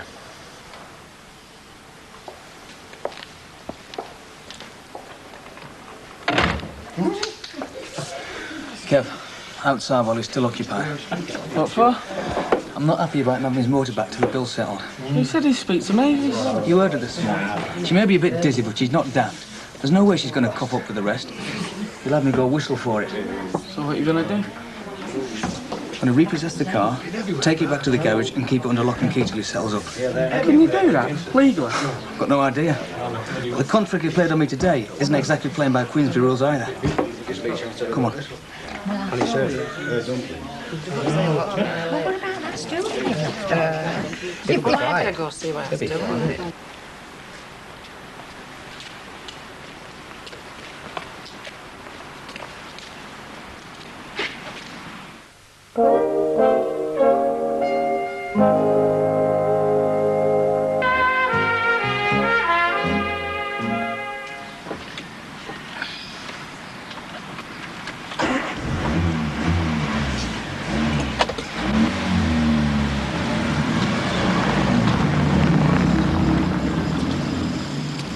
Not wrong. Hey, Jack, I thought you said you'd have car fixed. I have. Well, why's their Brian just driven off in it then? He's not. He has, him and young Kevin, I've just seen him. He can't flipping do that, man. I'll strangle him. What is it? What's going on? Your precious son is playing silly beggars with me, that's what. Yes, and knowing you, Jack Duckworth, I'd lay a bet on who started it. It's great, this, isn't it, Dad? It's like having a picnic. Yeah. We'll have to do that, you know. And the time now? How do you fancy jumping into a van one day and going off to Derbyshire somewhere? I've done that for ages. Well, we'll do it. As soon as we get moved into the new house, first nice day we get, we'll go off. Shut up a minute, Dad. Norman, what? Didn't our Kevin see us make curler run today? Caused a flurry of excitement throughout Weatherfield. Right, you've had your fun, hand it over. Sorry, mate. Nothing doing till I get me money. £97, 95p to be precise. I hope you know this is stealing. Look, if you don't give it back, I'm going to the police. Well, you do that. They'll probably give you a warm welcome. After all, you're an old acquaintance of theirs since that fisher business when you tried to lose Fred G's Rover. I don't expect they'll have forgot that little episode, even if you have. You can't get away with this. Can I? The cab's here and it's stopping here. Hey, come on, you tell him he's flipped his lid. Sorry, mate. I only work here. Look, I can't earn me flaming living without that. And the answer's simple. Pay up when you're back in business.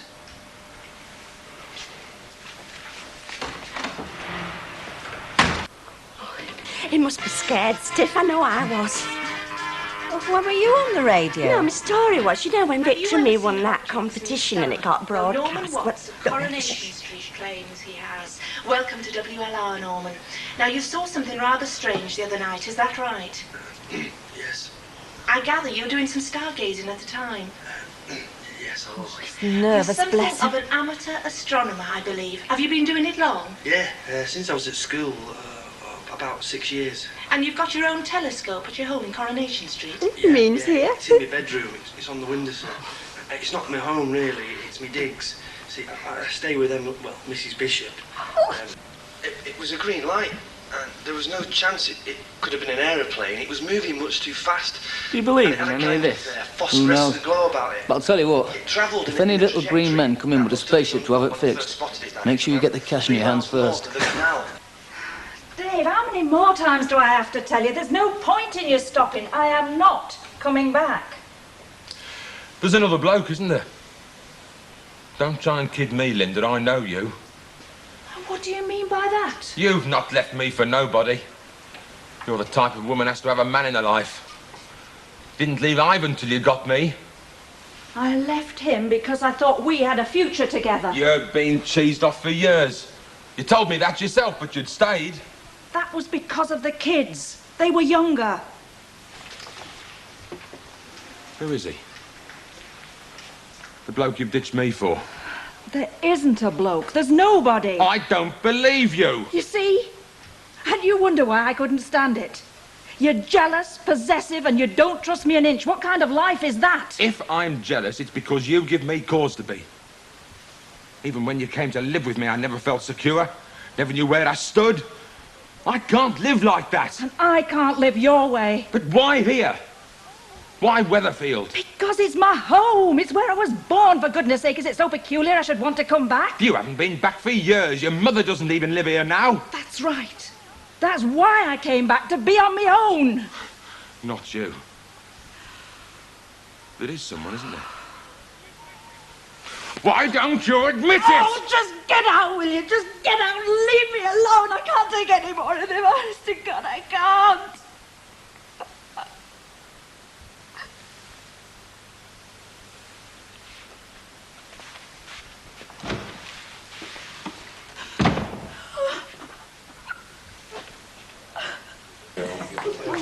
Get off. I'm just testing to see if rigor mortis has set in yet. You've not budged a muscle since you got back. I'm thinking. What? What amazing new excuse you can give your Vera when she finds out you didn't go to work again? Oh, chance would be a fine thing. So, what's stopping you? We've not glued your feet to the floor. A little local difficulty that we taxi drivers find a bit of an handicap, like having no flaming taxi, and it's all her flipping fault. Oh, no, it's not. I've told you. As far as I'm concerned, I've fulfilled my obligation and I've no intention of paying a penny more. Right flipping mess you got me into. Well, you shouldn't have been such a clever clog then, should you?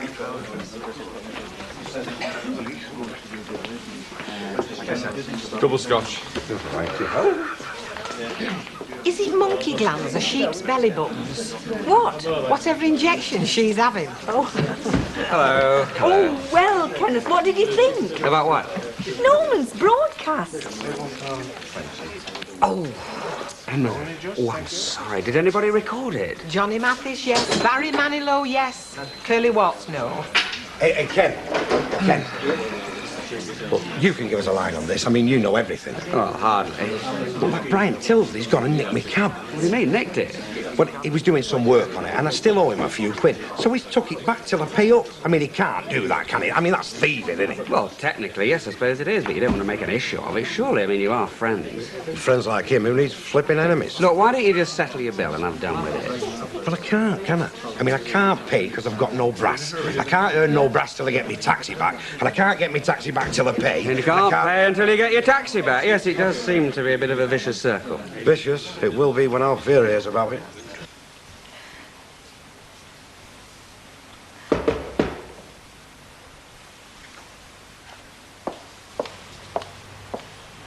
Who is it? It's only me, Bill. Hey, you all right, love? I am now. Had a bit of a scene earlier. Oh. Dave. Bloke I told you about.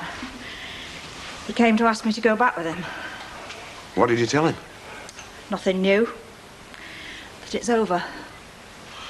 Well, perhaps he thought, you know, you'd had a chance to think about it and you might have changed your mind. If anything, it made me more certain than ever that I'd done the right thing. Still, you didn't come here to listen to my problems, did you?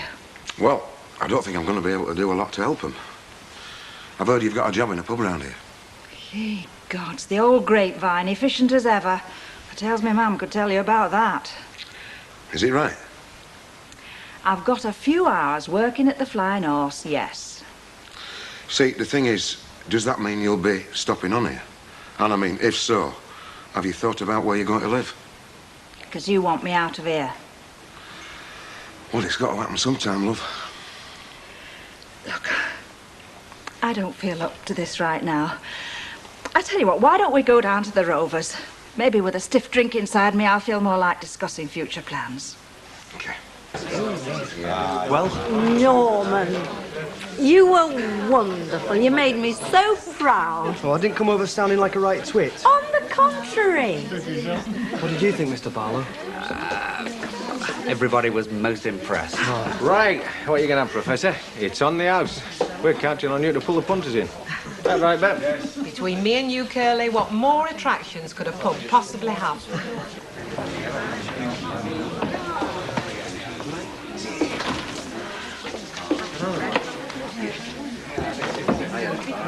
Linda, Dave, please, it's all been said. I'm sorry. I'm sorry I was wrong. Won't you just give me the chance to try? I presume it's the usual. Who's this? A friend. Oh, friend, eh? I knew there was a bloke. I was right in the first place, and there's me apologising to you. Look, I don't know what you're on about, mate. We've just come here to discuss a bit of business. Oh, yes, I know what sort of business. With her, it can only be one sort. So she's got you sniffing round after her now, has she? Talk about off with the old and on with the new. Dave, please. Don't Dave please me, you lousy tart. I'm entitled to say what I like. It's the least you can allow me after you've wrecked me flaming life. Look, mate, I don't think this is the right place. Take your hand off me. Come on, son. I think outside to cool off seems a good idea, don't you?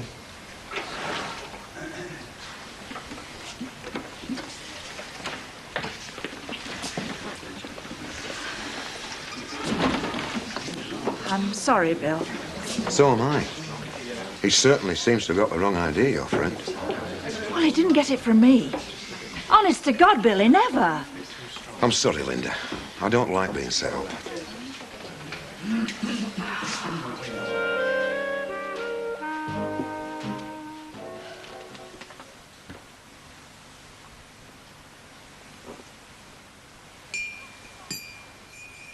You've got to sort it out, Dad. I know I have, and I will. When? Today. When today? Debbie, you're like a flaming woodpecker. It's my head you're boring and hauling with your questions. Well, I always knew that were a block of wood on top of your shoulders. Ha, ha, ha. Tell me something. Did your mum ever give you lessons in nagging? My mum didn't nag. Not much, I'll grant you. But when she was in the mood, she could drive a 6-inch nail with her nattering, just like you're doing now. I'm not nattering, Dad. I'm just making sure you do something what you have to do. Because knowing you, you'll put it off. Because you're soft. You don't like upsetting people. I'll go and see Linda Chevesky. This morning. This morning? And you'll tell her she has to move out, like yesterday. Because with her living there, we can't complete the sale. I'll tell her she has to move out. Like? This week. There you see. Get it right when you try. I can get something else right and all, you know. I clip round your ear hole. Typical male response. Violence. Driven to it by female response. Nagging. I'll see you later. Bye-bye, Daddy. It was very interesting what you said on the radio, Curly. I listened to every word you said. Oh, thanks very much. Oh, don't make him any more big-headed, please. Fancy Captain Kirk seeing a UFO. Yeah, it's in the books. He saw it in the Californian desert. Yeah, and did it beam him up and give him a drink of water? You know, there must be other people out there. I mean, why should there just be us? What's so special about us? Absolutely. I never knew you knew all that about stars and that, either. Well, I don't know that much. I'm no Patrick Moore. Well, not yet. Did you hear the bloke who wrote Old Moore's Almanac?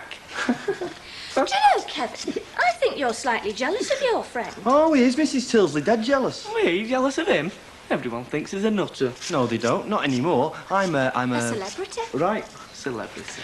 Can you tell me something, Curly? Yeah? You know, you look through your telescope, you know, at the sky. Do you look at the moon a lot? Oh, yeah. The moon's very interesting. It's got a very varied landscape for a start. Yeah? Are you not frightened of it affecting you?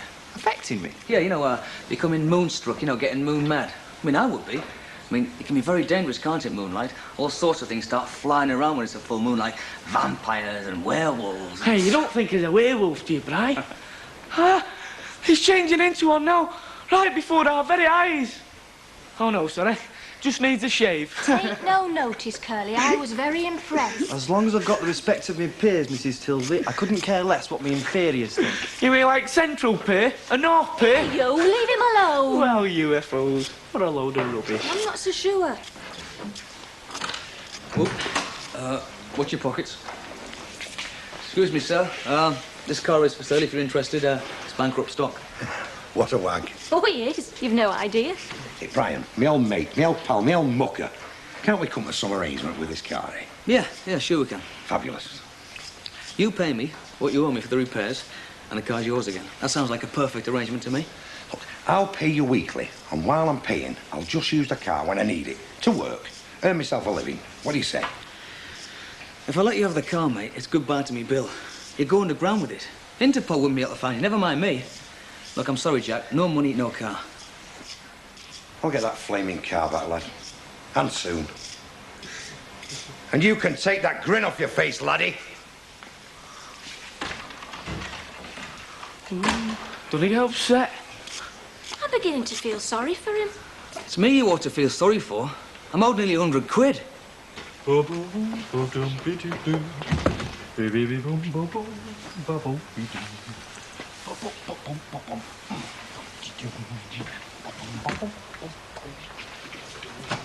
Hiya. Hello. Tuna fish salad for lunch, all right?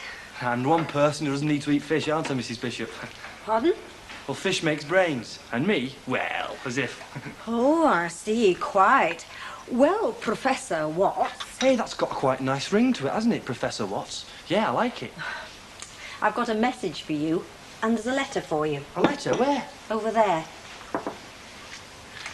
The message is rather interesting, too. Oh, is it? It's from Elaine. Elaine? What does she want?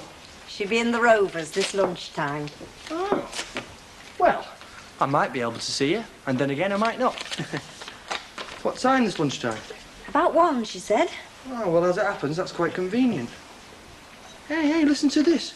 Dear Mr. Watts, I wonder if I could come to see you. I heard you being interviewed on the radio today, and I would welcome the opportunity to discuss your obviously vivid and important experience.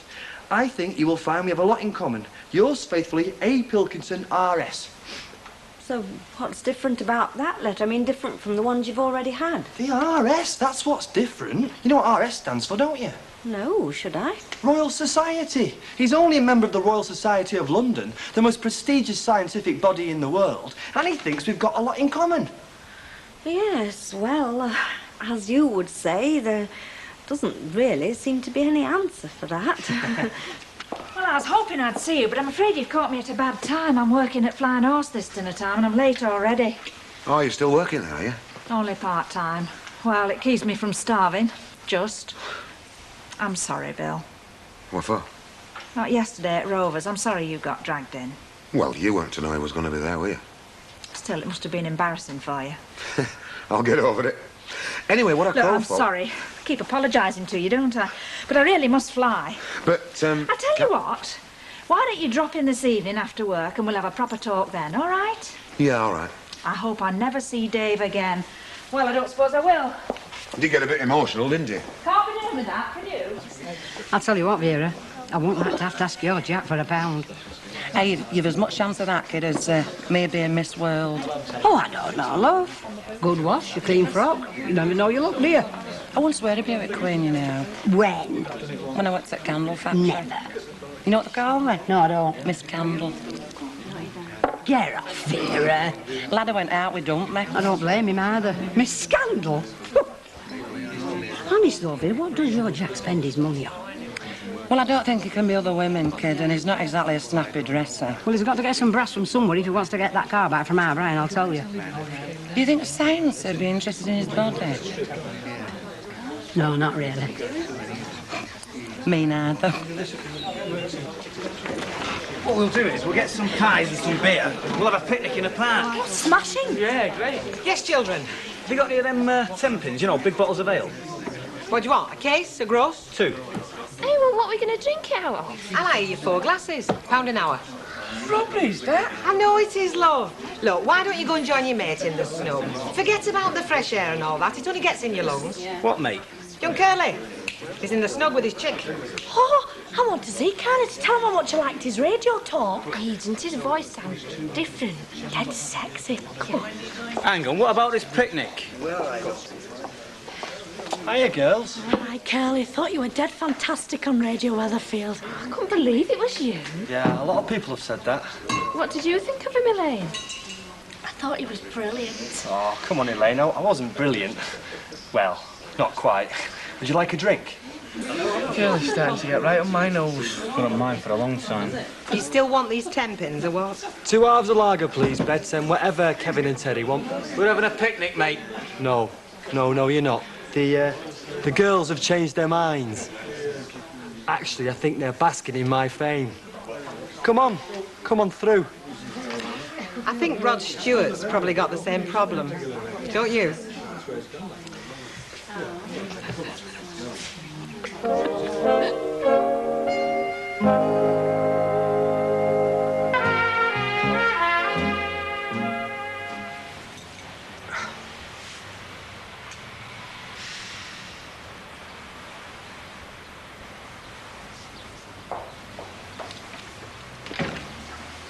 What do you think you're doing?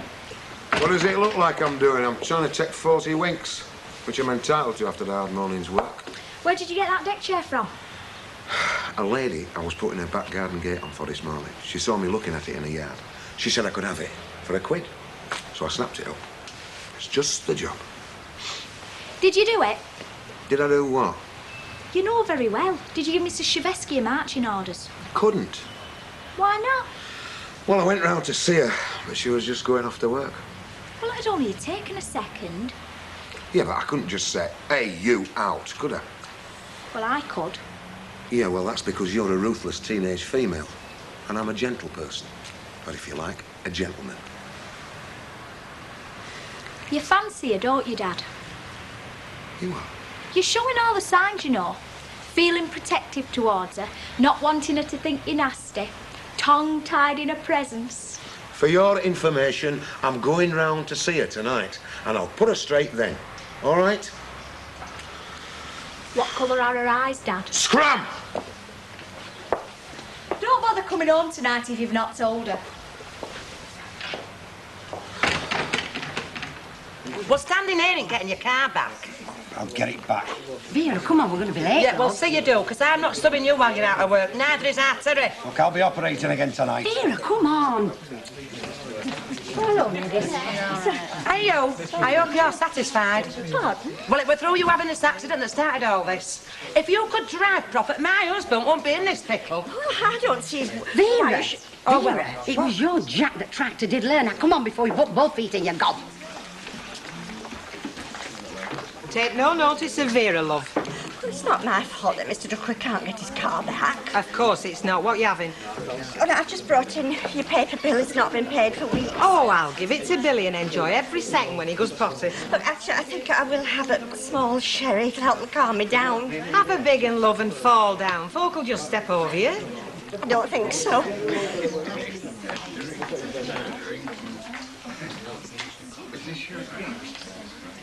Maeve, Yes? you could help me, you know. Me? You could pay Tilsey in full, and I'll pay you back when I get it. You'd be saving me job, my marriage, maybe even my life. Well, Mavis, repeat after me. Get knotted. Or, if you like, I am sorry, Mr. Duckworth, but I find your proposition totally unacceptable.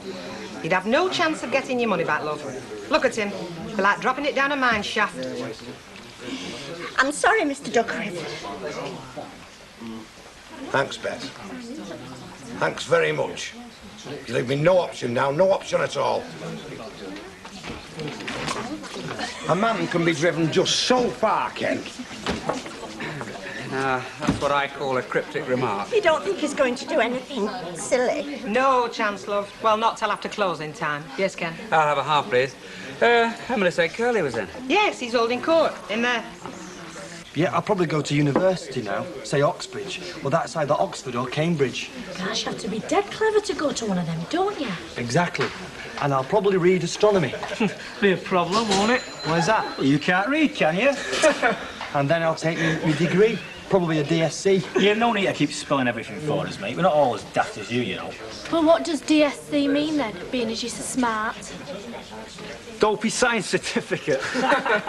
Tell him, Curly. It means Doctor of Science. Curly, you know what you were saying about sending radio messages to people on other planets? Yeah. Well, we never hear anything from them, do we? You mean like, Radio 1 from Mars. And number 1 this week, Earth people, is Little Green Michael Jackson. Oh, sorry. Sorry, excuse me barging in here like this. Can I have a quick word with Curly? Of course you can, Ken. Be quiet, Terry. You think everything's a joke, Yeah, you do? Kevin, you're as bad. That man who wants to see you, Emily mentioned it. Can I see you about it later? I might make another piece of the paper. Of course you can, Ken. No problem. Good. No holding this chap, is there? Yeah. Bye-bye, Ken. Bye. Nice fella, that Ken, you know. Hey, who's this fellow who wants to see you? You never said. Yeah, well, I was going to tell you, but... Well, actually, he's a very, very famous scientist. You ready? Yeah. Good. Ready about 5 minutes. Good time to go to the supermarket this before everybody rushes there from work. Have you any money? Yeah, about £5. That's not enough. Have you any idea how much I spend on food and that every week? No, you don't want to know either, do you? I've got 20 quid, that should be enough. Well, it might not be. Not if you want your ice cream and your oatmeal bread and your grapefruits. Come on. Kev, we're off. I'll see you tomorrow and don't forget to lock up. I won't. See ya.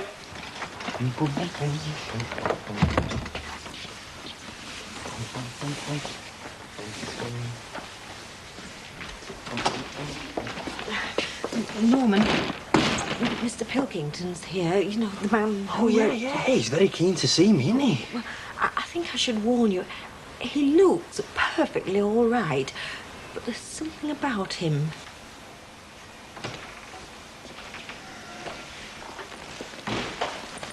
Mr. Watts? Yeah, that's me. Alban Pilkington, I wrote to you. Yes, please, sit down. Well? Pardon? What did they say? Who? The Space Brothers. Ah, well, actually, I didn't see people. Sorry. I know exactly what's happening to you, you know. You do? Don't let it. Fight it. Fight them. Who? The skeptics, the doubters. Don't let them persuade you didn't see anything. You didn't meet somebody. I didn't. Come on, admit it. I'm a friend. No, honestly. All I saw was a shape and a light in the sky.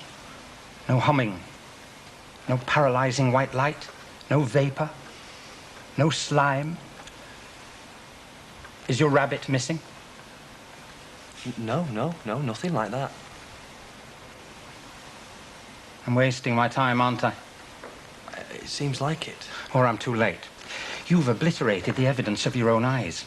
You're just not big enough mentally to accept that there are universes existing in parallel to ours.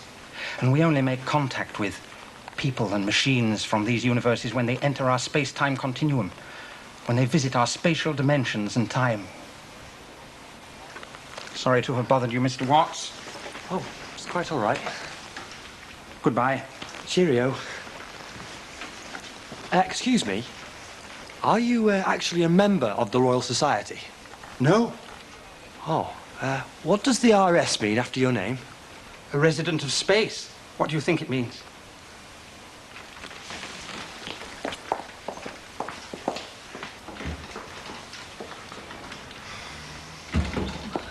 Are you all right? I was a bit worried. He was a nutter, Mrs. Bishop. An absolute nutter. Oh, he did seem a bit odd. Hey, you won't tell anyone, will you?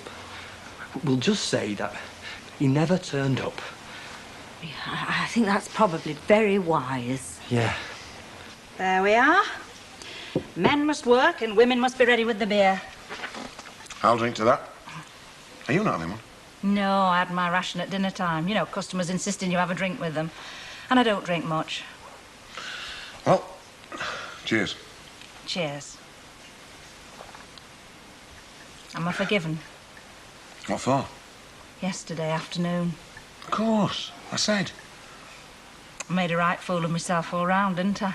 No. Yeah, I did. Still, it's my own fault. I should never have got mixed up with Dave in the first place.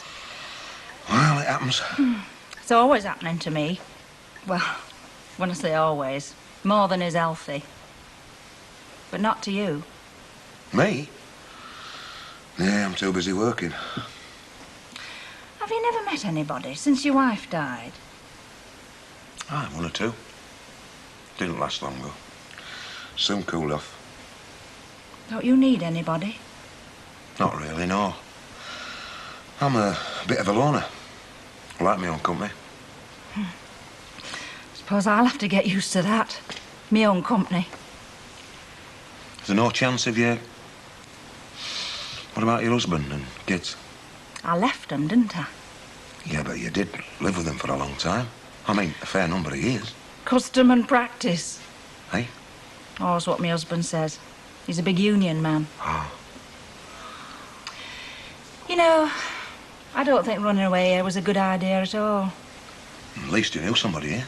Yeah, I know, that's what I mean. I'd be probably been better off. Where I didn't know anybody. Sink or swim. Well, maybe you still could. Well, you know what I mean. Give it a try. See what... I mean, sometimes it works, a clean break. Sounds like you're advising me to do it. I'm not advising you to do anything. But you're definitely not advising me to stay. Look, I've got my own problems, Linda. I've got a new business. I've got kids, no wife. I'm not complaining, but... One problem I'd really like to get sorted out is this place. This house. You want me out, is that what you're saying? Yes, I do. I mean, I can't move in here with you still here. Can I? I'll be out tomorrow. You will? That's great. Well, no, end of week will be all right. I'll go tomorrow. But if you've got nowhere to go... I haven't. But that's my problem, isn't it? Right. Well, I better get a move on. I've got a bloke to see, a customer. I'll see you before you go, eh? Yeah. Cheerio, then. Bye, Bill.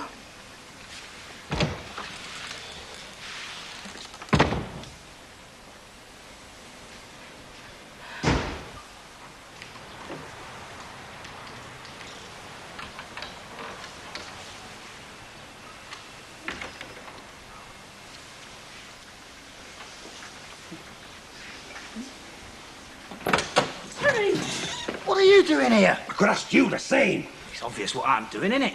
Look, I'm taking the car. Come on, out. You can't take the car. It'd be nicking it, wouldn't it? It's like breaking and entering.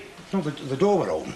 Listen who's flaming talking. How are you two? Come on, get out unless you want a lift. He's not going anywhere, Mr. Duckworth. Neither is this car. Stone me, talk about a passion wagon. You lot are a flaming fire risk in a garage. Come on, you two, out the back and all. There's no point. I said on your bike. It won't start. Why? Brian's took the rotor arm home with him. It's all right, Dad. And shut the door. It's drafty in here.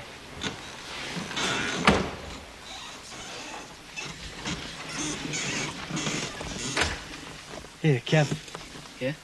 Did Brian really take the rotor around with him? Not that I know. You're a rotten liar, Kevin Webster. Aren't you glad? Jill definitely is. Big head. Are you having today off or something? Oh, heck. Why didn't you say something? Just don't. Oh, hey, love, there was something else. Will you put me half a pound of lard and a big bottle of tomato sauce down, will you? Yes, I did. I thought you come down to the garage today. I am. Have you gone out shopping? Brian, I've got to get Nicky to playgroup, then I've got to go and pay the papers, then I've got to get the order in from Alf's, and then I'll be at the garage like I said. I'm not like you. I'm used to doing half a dozen things at once. I must get them invoices You up today. will.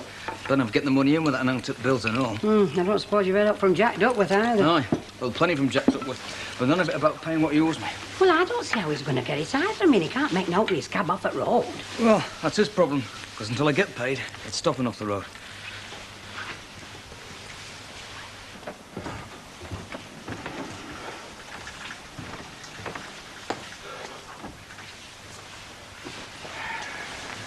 Oh, so the great white whale surfaced, has it? I didn't have much option, did I, with you bellowing up every 2 minutes like a fog warning off the ship canal? Ah, well, if you think you can stay in bed all day, you can forget it. If you want something to do, you can start thinking of ways of getting that cab of yours back on road. What do you think I was doing last night, eh? All right, and where do you think you'd have ended up, eh? If coppers had caught you breaking into Brian Tills's garage. What, trying to get my own property back? And I would have done and all if that tricky sod hadn't took that rotor arm out. Look, there's only one way you're going to get that car back, and you know it. Where am I going to get 98 quid from, eh? I haven't even got the price of a pint. Well, I'm glad to hear it. Because if you can't afford to go in the Rovers, well, it'll give you more time to think where you're going to get that 98 quid from, won't it? Morning, comrades. Can you hear me put that kettle on at the bottom end of the street or what? That's right, Betty. Walls are so thin you can see right through them. Am I right, Hilda? Here. All right. You've not heard now, have you? We're about. About where Linda Travasky's took off to. Took off? Yeah, look, if you do know, put her out of her misery. She's been on about it ever since she got here. First I've heard about it. When did this happen? Late last night, according to Hilda. Yeah, I was just putting my milk bottles out, and there she was, large as life, marching off down the street with a couple of suitcases. Well, she never did reckon on stopping long, did she? No, I know, but this was nearly 10 o'clock. Now, where would she be off to at that time? Search me, Hilda. Was there ever any rhyme or reason to out the tanners did? You got something there, lovey. And whatever else Linda is, she's a tanner all right, through and through. Yeah. Oh, is this a private party or can anyone join in? It's all right, I'm just off if it's me you was getting at. I wasn't getting at anybody, Hilda. Well, now you come to mention it, that cleaner of yours does look as if it could do with a bit of company. If it's left on its own much longer, it might just die of a broken heart. All right, I'm on my way as well. Now you stop where you are. Oh. Listen, I've just had a phone call. God, the wonders of modern science. From a mate I was friendly with in Jersey. A mate, eh? A very special mate. Oh, aye. He wouldn't be the sort of mate who fancies blonde barmaids by any chance, would he? Not exactly, no. No. Didn't think so somehow. They do seem to be a dying breed. Because he happens to be a she. Oh, I'm with you. That sort of mate. I don't see what that's got to do with us. Well, she's going to take up a new job in the Isle of Man. Oh. And she thought she'd look me up. So she'll be stopping here for a couple of days. Here? Yeah, she'll be arriving this dinner. I thought I'd let you know. OK. Suppose that's a subtle hint for Muggins here to get that bed in the spare room made up. No, I don't think so, Betty. No? Well, I did say she was special, didn't I? Hey, you don't mean him and her under Mrs. Walker's roof? Mrs. Walker's not here, is she? I'm still going to make that bed up in the spare room. Suit yourself, love. I'll bet you 50p you're wasting your time. Hello, Mr. Morning. Oh, now, dear. No, it's all right, love. I'll serve it if you want to go and put kettle on. Hey, don't fight over me. I've only come to pay the papers. Only? Listen, if you'd have phoned up, we'd have sent the rolls to fetch you. Why? They're not that much, are they? No, but at least you do pay, which is more than can be said of some folk round here. Yeah, well, if you're talking about Vera Duckworth, you can get in the queue. Oh, Jolly Jacko's not coughed up yet, I take it. You take it right. Honest, I think some folk expect you to live on fresh air. I do, really. Dear. Now what, son? Well, how do you think I feel? What's it got to do with you? You settled your part at Bill. Yeah, of course you have. But Jack Duckworth that wanted all that extra work doing, wasn't Yes, he? but he wouldn't have had if it hadn't been for me. And I mean, if Brian's out of pocket... He won't be. He'll get paid. Because if he doesn't, Jack Duckworth don't get his cab back. League of Friends? At the hospital. Oh, I'm with you now. Well, I don't really know what to suggest. I could put a collecting box on the counter, you know, if that's any help. Oh, thanks, Alf. But we're trying to think of something a bit more ambitious than just another collection. Like what, for example? That's the $64,000 question, I'm afraid. I mean, people are very good, still give as generously as they can, but if we're going to make any real impact, we've got to try and come up with something a bit, well, out of the ordinary. Well, I'll put my thinking cap on then. Hey, look, are you sure you're not having another? Oh, positive thanks, I must go. Anyway, if anything does come I'll be to in touch mind... with you, love. Right, I'll see you. Bye. Bye. Hey, bye, Betty. I don't know what this girlfriend of his is like, but I reckon they should issue him on the national health. Certainly brought a bit of colour to his cheeks. Wasn't him I was thinking of. More us, it's been like a tonic, hasn't it? He's been sweetness and light since the minute he put that phone down. Well, let's hope it stays that way. There you are, lovey. Hello, where's your lot? They got them changed to the machines, have you? I mean, they've been threatening long enough, love. Give us a large scotch, darling. Okay. Hey, haven't you heard? What? They're all working through the dinner hour, you know, to make up for the time lost yakking this morning, isn't that right? That'll be today. Now, as a matter of fact, one of them's got a birthday party on the Flying Horse. They're down there now. A birthday party and didn't invite the boss? They'd be down the road if that were me, mate. As a matter of fact, they did invite the boss, and the boss decided he said if something better to do with his dinner and to make merry with that lot. So I stuck a couple of quid in their hand, and they went away happy. Ah, Councillor. Do you think that'll work with him? Try it. Well, it wasn't you I was looking for, really, Councillor. Oh, well, don't let me keep you. You're not doing? No, it was Mrs. Bishop I was after. I thought I saw her coming in here not half an hour since. Yes, she did. She didn't stop long, though. Oh, I see. You've got to stop following her around like this, you know. People will start talking about you. Oh, no, there's nothing like that, you know. No, I just like to keep an eye on her. Her being on her own, you know. There's sometimes I can do the odd thing for her, you know. Yeah, I can imagine, yeah. Only haven't seen her for a couple of days. No, well, she's been a bit busy. Has she? Yeah, she does seem a bit preoccupied. What's she up to? She's fundraising. Fundraising? Yeah, for the League of Friends down the hospital, you know. She's trying to find something extra special to do for the summer. Oh, I see. Well, she never said anything to me. Well, no, she maybe thought you had too much on your plate already, like. I've never too much on my plate, Council. I can't do something for a friend. I'm glad you told me. Half a bitter, please, Betty. Okay, love. Mum, did Vera say out today? Vera? Does she ever stop? I mean, about Jack stumping up. No, love, she didn't, no. Still got his flaming car, haven't I? Well, it's no skin off your nose, is it? If he don't cough up, that's his funeral. But it isn't, though, is it? Eh? It's taken up half my garage, Gail. I can't get other vehicles in to work on. The rate I'm going now is going to cost me more to keep that flaming car of his than I get for doing repairs. If he doesn't cough up soon, I could be working for an out again. Hey, I don't know if I should be drinking with you, you know. Well, what have I done? Well, you're the enemy, you, aren't you? Your boss against my dad. Gunfighter that sells this corral. Oh, I wasn't the enemy last night, was I, eh? When I got us in the garage with the birds. No, you did all right there, mate. You should have seen your dad's face when he realised he wasn't alone. You should have saw his face when he saw me there. Do you reckon he would have nicked his car? Well, that's what he come for, isn't it? Oh, good job we was there then, wasn't it? Well, you can't blame him, though, can you? You what? Well, it's his livelihood, isn't it? Yeah, what about Brian's livelihood? OK, 98 quid's 98 quid, but it's not the end of the world, is it? Not to Bri. But for me, Dad, Yeah, having that it's cab... simple then, isn't it? What? Cough up the reddies and he's laughing.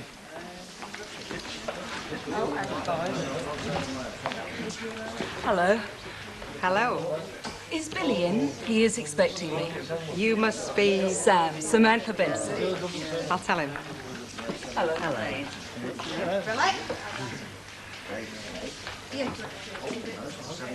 Sam! Hello, Billy. Come on through. I take it. Thanks. Oh, sorry. Through here. Hello, love. Hello. After you. Oh, you lead the way. Right. Now, how does a bloke like Billy Wolf get a dolly-looking bird like that? Practice, lovey. Who is she, anyway? She looks like a model. Someone that you met in Jersey. I think she worked in one of them bars, you know. It's enough to drive a fella to drink. Well, he certainly knows how to pick 'em. I'll give him that. Hey, where have you been? Just keeping an eye on my investment. What? That bet we had, you know. You bet me 50p she'd be in the spare room. I bet you she wouldn't. Yours 50p.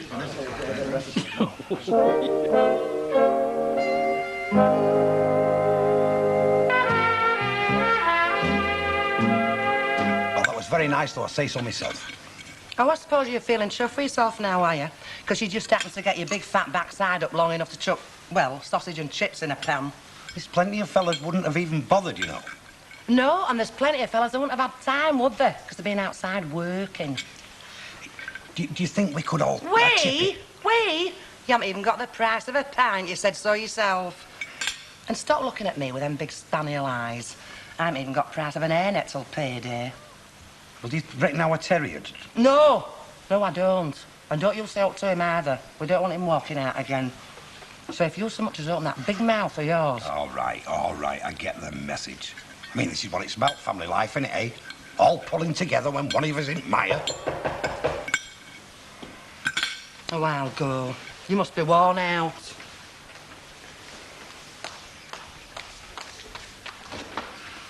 Oh, I okay, come on. Thanks, Vera. Hey, it's not that time already, is it? No, it's not. It's not you I'm after. It's your Jack.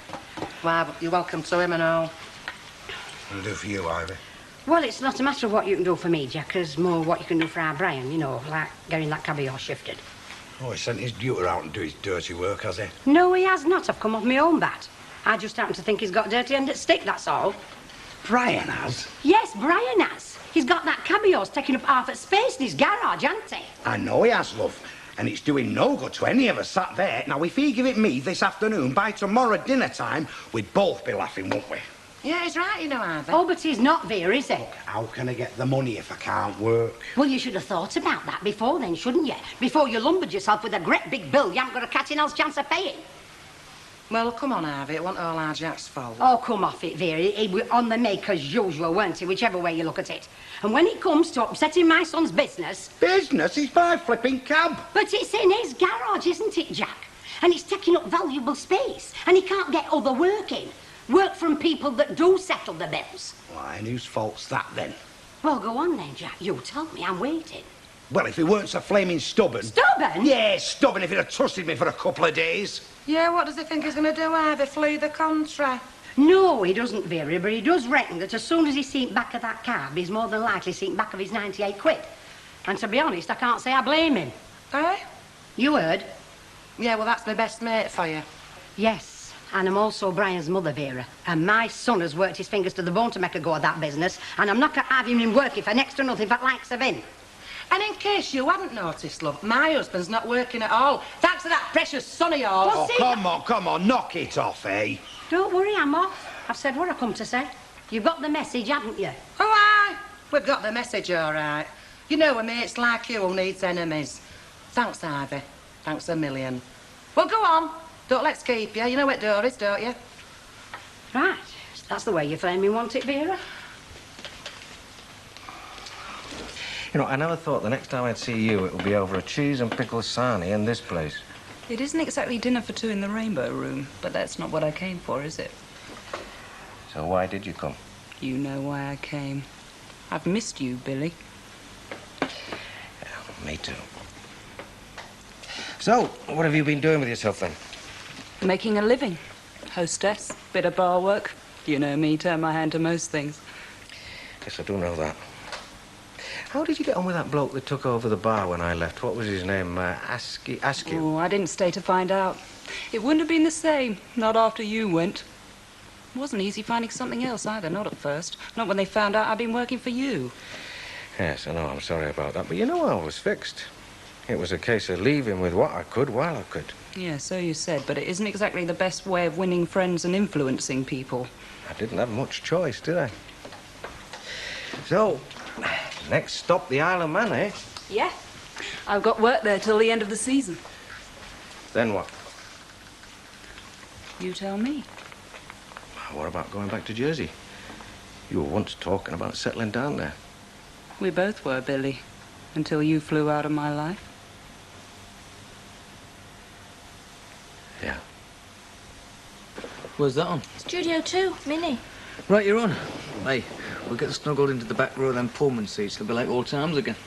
Yeah, only this time if the film's boring, you'll probably drop off. Now, that depends on the company. You're not off tonight, are you, Mum? Gail and me are thinking about going to pictures. No, I'm not going out. Only we wondered if you were going to bingo with Vera or anything. I wouldn't go to bingo with Vera Duckworth if she went down on her flaming bended knees. Hey? Now, what's happened? She's only took me out, hasn't she? Chucked you out? Yeah, my best mate for all these years. Why? Because she's a stubborn old mule who can't see further than end of her nose. Honestly, she must be only one in this street who can't see that husband of hers for what he is. You've not been calling Jack. No, I haven't. I went round had a talk, didn't I, love? What for? Well, what you were saying about his cab taking up half of your garage space and it not being fair to you, love. What did he say? Not a lot, Jack. Vera had plenty to say for herself. Honestly, she's been giving me flaming earache at work when she's been slagging their Jack off. Let me say out about him, you'd think we were made of solid gold. And what do you expect? You did jump in with both feet, didn't you? Well, thanks very much, Brian. Hey, Brian, your mum's only trying to help. I know she was, but she hasn't. All she's done is make things a flaming sight worse. Oh, give us a packet of them paper hankies, love. Right, these? Yeah, oh, go on, give us a box. Don't suppose you feel like paying your papers while you're here, do you, Vera? I only paid them last week. Week before. Right, don't time flyer. Look, I'll tell you what, I'll settle up at end of the week when I get paid, OK? It's just that we're a bit skint just now. Right, well, there is something you can do for me. Will you drop this off at Ivy's? She's been on phone about it, but I've already let the evening paper lad go. Well, that's her tough luck, isn't it? Eh? Look, if Ivy Tilsey wants any favours doing, love, she can get some other mug to do them for her, can't she? I thought you two were closer than bread and dripping. Not anymore, we know. In fact, if I never see Ivy Tilsey again, it'd be sore enough for me. But I thought you and Ivy were very good friends. It just shows you how wrong it can be, doesn't it? Right, that must have been some row you had. Well, how would you feel If she come burst into your house slagging your husband off, accusing him of ruining her son's business. Why, if he did that? So true she did. I mean, as if he enjoys having his livelihood taken off him. I take it Jack hasn't got his car back yet, then? Well, how can he? If he can't get out to earn any money. I mean, don't you think we've enough trouble without her reading Riot Act? Well, I'll tell you what, she started out wrong when she starts with me. So unless you want that magazine screwing up in her boy and ramming right down her throat, I suggest that you deliver it yourself. I'll see you. Don't you dare. If it hadn't If been... Jack Duckworth wants to build a flaming great pit and bury himself in it, that's his problem. But if I hadn't backed into his car, none of this would have happened. Mavis, it was an accident, wasn't it? It could happen to anybody. So just put it out of your head. How can I put it out of my head when Jack Duckworth's stuck with a bill that he can't pay and Brian Tilsley's landed with a car he doesn't want? Now, Ivy and Vera have fallen out. It's a brilliant start to my driving career, isn't it?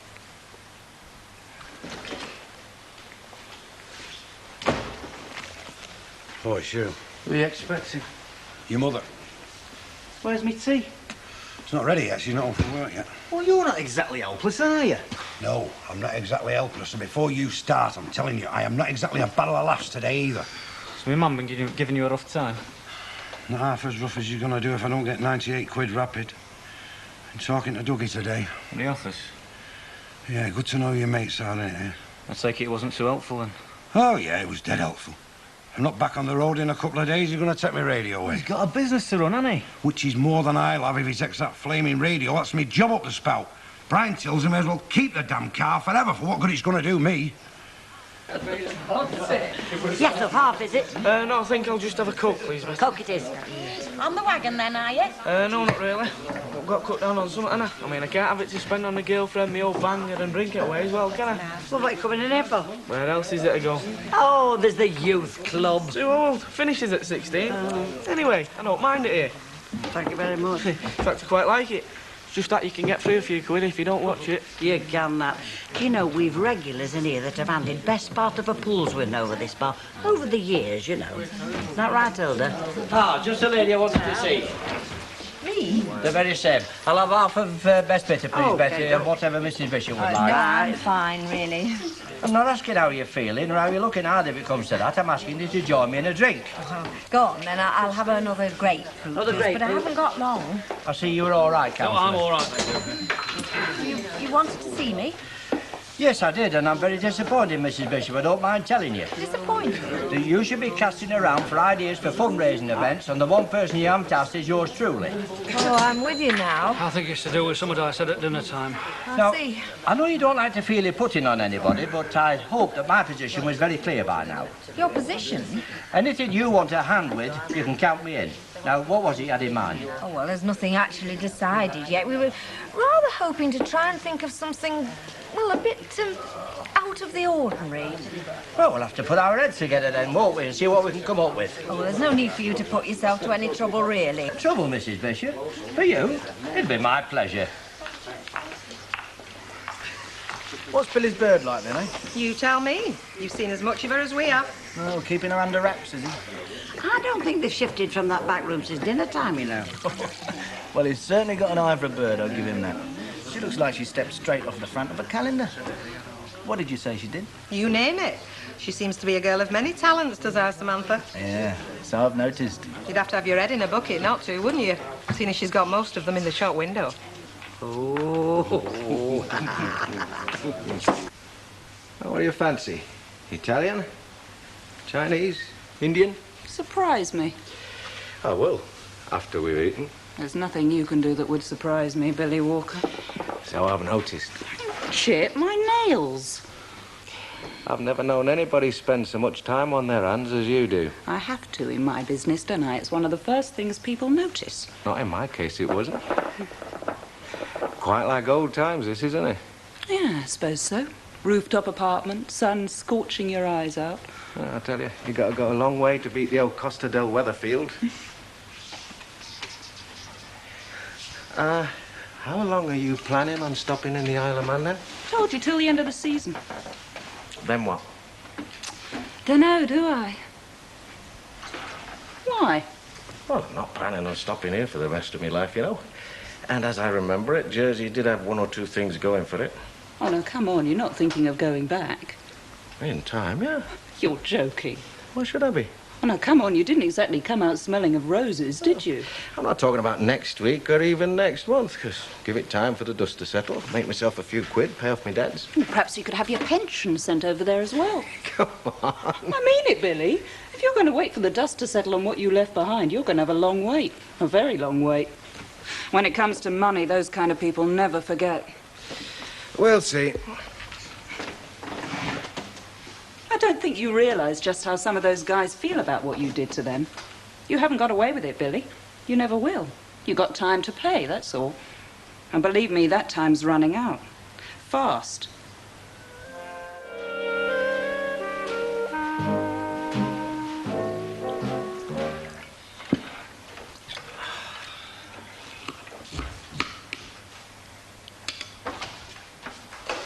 Terry, what are you doing up at this time? I just wanted a word with you before you went. What is it? Well, you know this mess your dad's got himself into. Oh, God. No, now, listen, love. If he don't get that car back today, well, he's in trouble. He'll have to on his radio, innit? Well, he'll have had it with that taxi firm. Shame, innit? Well, can't you just lend him the 98 quid, just till he gets working again? I could, but I tell you what I couldn't do. I couldn't get it back again, could But I? I'd make him promise, love. I would, honest. Come on, Mum. I'd rather lend money to John DeLorean than to me dad. What's going on? We're talking. You do know what flaming time it is, dear. It's 6:30. It's near the middle of the night. I've got to go.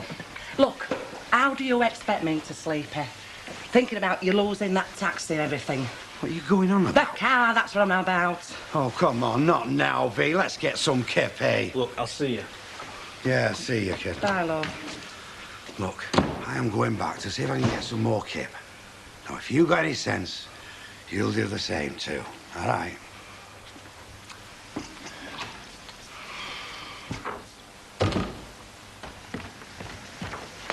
He's in his bath. Till he climbs out.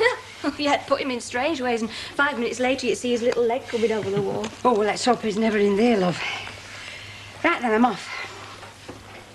Gail, will you just check across road and see that Vera's not going across? You'll be working with her all day. Yes, I know, but there'll be other folk there then, love. It's only when I'm there with her on my own, you know. I don't want us having any words if it can be avoided. All right. It's all clear. Oh, right. Ta-ra, love. Your mum's really worried about all this, you know. About what? All this rowing over Jack's car. Well, it's not my fault. No, I know it's not your fault, but it doesn't bother you, does it? I mean, you stand there in the Rovers talking to Jack Duckworth about, well, whatever it is you talk about, as though nothing's happened. As long as he doesn't expect me to buy him a drink. Yeah, but it's not the same with women. No, it's the same with women. I mean it, Brian. You got your mum so she's not talking to her best friend over this. Well, so what do you expect me to do? He's the one that won't pay me what he owes me. Go and tell him all that, will you? I'm not married to him, am I?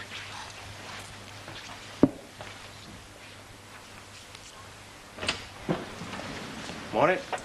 Morning. I'll take one of these. But did you not get your papers delivered this morning? Oh, yeah, only I've got a guest this morning and, well, you know how it is. People like the papers they got used to. Oh, you can say that again. Do you know, some people get the wrong paper. You think it was the end of the world. I mean, it's pathetic sometimes. No, not that I'm saying that your guest is... Well, I'm sure he isn't. She. Well, I'm sure she isn't pathetic. Morning. Right, I'm off now. Now, I can leave you to insult customers by yourself for a little while, can't I?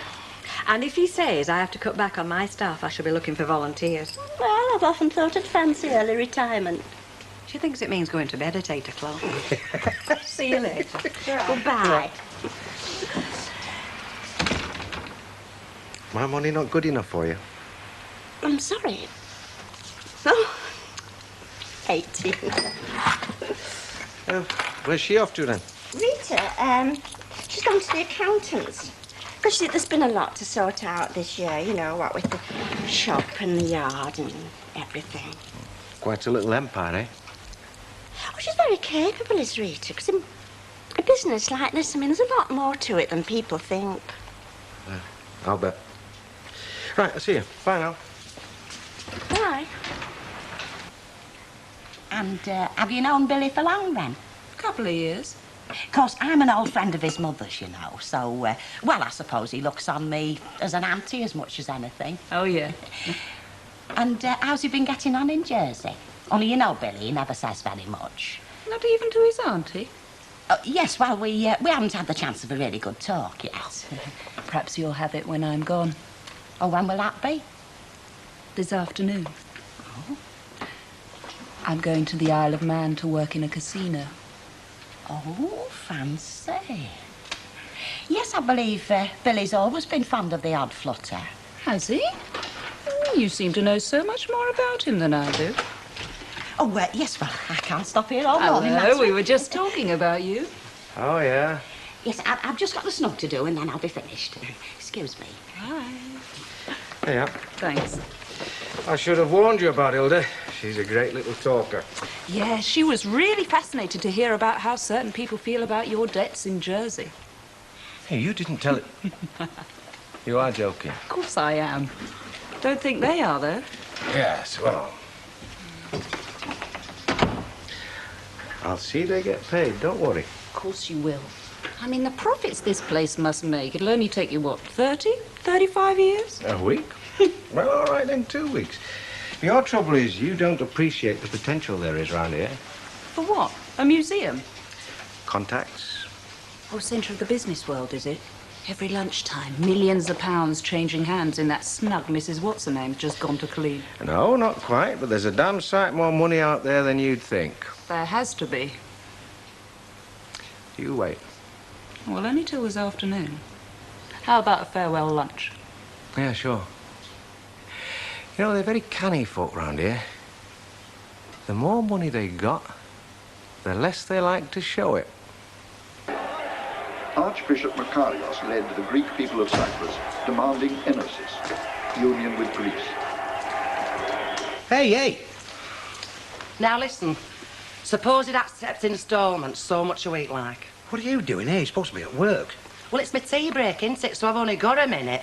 So suppose it accepts instalments. He won't. I've asked him. Well, suppose they would. He You'd won't. go along with that, would you? Yeah, but he won't. Would you? Yes, of course I would. I'm not saying for good of me flipping health. Raring to go, are you? Oh, now, come on, be fair, V. I mean, I'm a cabbie. You take me wheels away, that's like taking the hands off a joiner, legs off a postman or something. Yeah, well, I think this minute in time I'd rather be married to a handless joiner, a legless postman, than a gormless cabbie. Ah, flipping ah. Look, suppose he'll accept instalments. Will that make you happy? I will, but he won't, so he can suppose all day if you like. All as that's going to get you is maybe a rollicking off Baldwin. Well, just see you in here this dinner time. Certainly, my sweet. Hey, I've got a joke for you. Go on. What happens when a croupier plays the cards right? I don't know. What happens? They all want to get their hands on it. Tell me, what sort of food do you like? Oh, any ate like a horse, I do really. It doesn't show. Only on the bill. I can manage it. Look, there's a nice little Italian place about 5 minutes from here. Why don't we go there for lunch?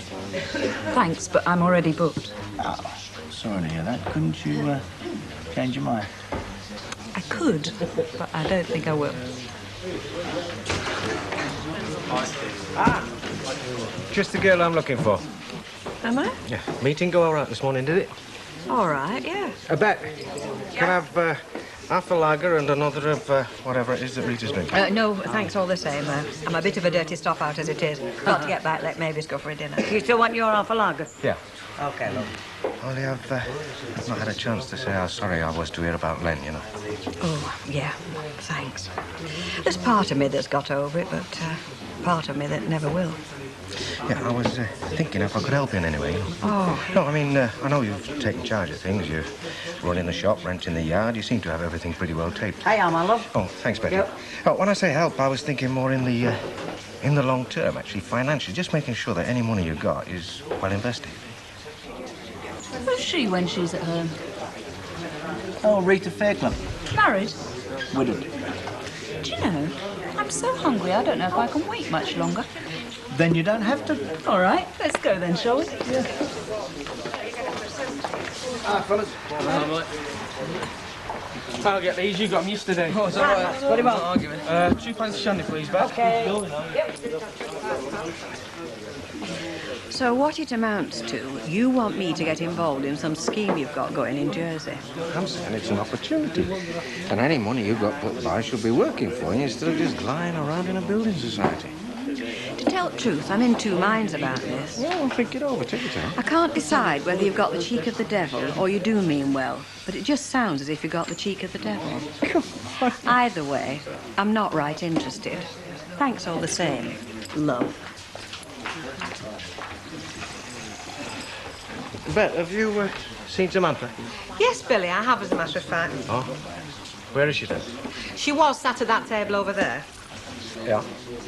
And then she got up, left that table and went out. Went out? Yes. Oh. With Mike. What? Mike, Mr. Baldwin, he owns the factory. I know he is. She went out with Baldwin. Well, of course, I wasn't paying a great deal of attention, but yes, she did. OK, lovely. There you are, lads. Two shandies. Got any pies, Betty? Yes, we've got meat or meat potato. I'll have meat potato. Meat potato. Yeah, same with me. OK. Brian, I'm glad I've caught you. Now, you see this, don't you? It's my wages I picked up this morning. It's not been a bad week after deductions. Look, £70.43. Look, you can have all that. Oh, and I've got another 10 quid here from last week. So how much did he owe you altogether? This is fine, Vera. It should have been nice short quid, but look, let's just call it quits, eh? Look, are you sure, kid? Because I want an end to this. It's driving around the twist, this business. Oh, sure. Thanks, love. So when can I have the car? Because if you don't get it today, it's going to be in right trouble. We can have it now. Jack, look, this car. Yeah? Yeah, fit you around here, will you? No. No? Yeah, but don't let on that I paid it. Can you have me pie first? No. Look, you're an angel. Hey, and you're an angel now, love. But there's just one problem, Bri. What's that, Vera? Well, I won't ask if there any other way, but there isn't. Come here.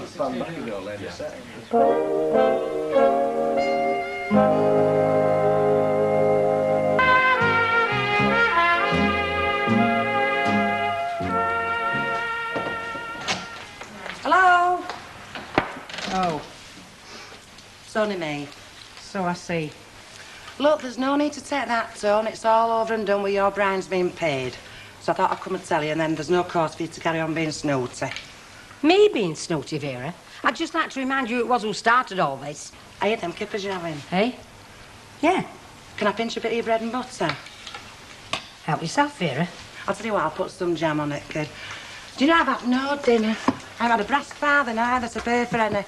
What we're paying for that flaming car. Oh, so that's where the money come from, is it? I didn't think it was like your Jack to come up with it. Yeah, but listen, he'll have to pay for it in the end, kid. I'll have every penny of that money back, kid, and your Brian's gonna help me do it. How do you mean? Well, he's not gonna let on to our Jack that I've paid it. But why not? Because we want Jack to think that he's got to pay it back at £15 a week. What's our Brian? Yeah, and then your Brian's gonna give me money. That way I get my money back. Clever, innit? And tell me, Councillor, what's this I've been reading about them building a nuclear shelter under Town Hall? Load of rubbish. Where have you heard that? In local paper, it said in the event of a nuclear alert, places will be reserved for key figures in the local administration. Well, nobody said out to me. Mind you, maybe they don't think I'm a key figure. Well, I wouldn't have a place even if they offered it to me. No, I think there's some things you're better off not surviving, in my opinion. Alf, have you got a minute? Yeah, what's to do? Ah, not here, out the back. Oh, leave your pint. Got something better than that. Anyway, what's use of serving administrators if there's out left to administrate? There is no flaming shelter. About time. Couldn't get the thing started. It took me ages. You delivered it, though, did you? Didn't get many thanks, though. There we are, my love. They're keeping it warm for you. What do you say, Jack? Not a lot. He seemed to think he'd proved something. That was giving in. Felt like telling him it was his missus who was bailing him out with a week's wages. But I thought, no, keep your mouth shut, Kev. You'll find out sooner or later. The first time they have a row, she'll tell him herself. It's another wine bar. Similar area, only bigger. More scope for expansion. There you go. Oh, thanks very much. And all the best. I hope you do well with it. Oh, I'm sure I will. Oh, the only trouble is investment. And that shouldn't be too big anyway, not the way banks are these days. Oh, no, they're chucking it out, can't they? Absolutely. And then I thought to myself, why should they take all the cream? They're wealthy enough already. Why don't I give some of my mates a chance? Oh? Yeah, how about it, Alf? you want in? Me? Yeah, why not? Nice little nest egg for your old age. Oh, no, I don't think so, Billy. I haven't got that sort of brass. Oh, how much? You tell me how far you can go. Well, it's not really a matter of how much, you know. It's a matter of, well, I'm not interested, you know. I've never done up like that. Oh, so start. Yeah, well, I say never, like. I did once put 70 quid in with some madcap scheme that Mike Baldwin's old man had, something about videotapes or something. I think I lost more sleep over that than I've ever done. Oh, that sounds like a case of the blind leading the blind, if you don't mind my saying so. No, this is a different league. Come on, Alf. Let me do you a favour, that's all I'm asking. No, I don't think so, Billy, no. It's not personal, you know. It's just I don't have that sort of money. I don't. I mean, there's... Oh, excuse me. Hope I'm not interrupting. Only I'm off, so I thought I'd better say cheerio. What do you mean you're off? Where the hell have you been? Where have I been with? Oh, since dinner. You were supposed to have been out with me. I was being taken out to lunch, actually. Taken out by a gentleman. Baldwin? Mike, yeah. Baldwin, a gentleman? You've got to Well, be at joking. least he wasn't too busy talking to even notice me. I mean, you were so involved with your Mrs. Fairclough, I could have starved Why to death didn't you waiting. come over and say something? Why don't you just have I'm to slot telling one you without now. me? I better go, Bill. Yeah. And don't bother taking me to the airport. Mike's offered.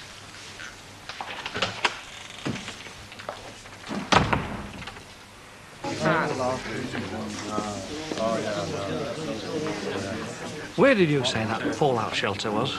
Under town hall. I could have done with it just now. Is that my beer? You going now, lovey? Yeah. You couldn't take him with you, could you? You have to be joking. Here, let me take that. Oh, thanks. Have you said your goodbyes? Shouted them more like. Right, we'll be off then.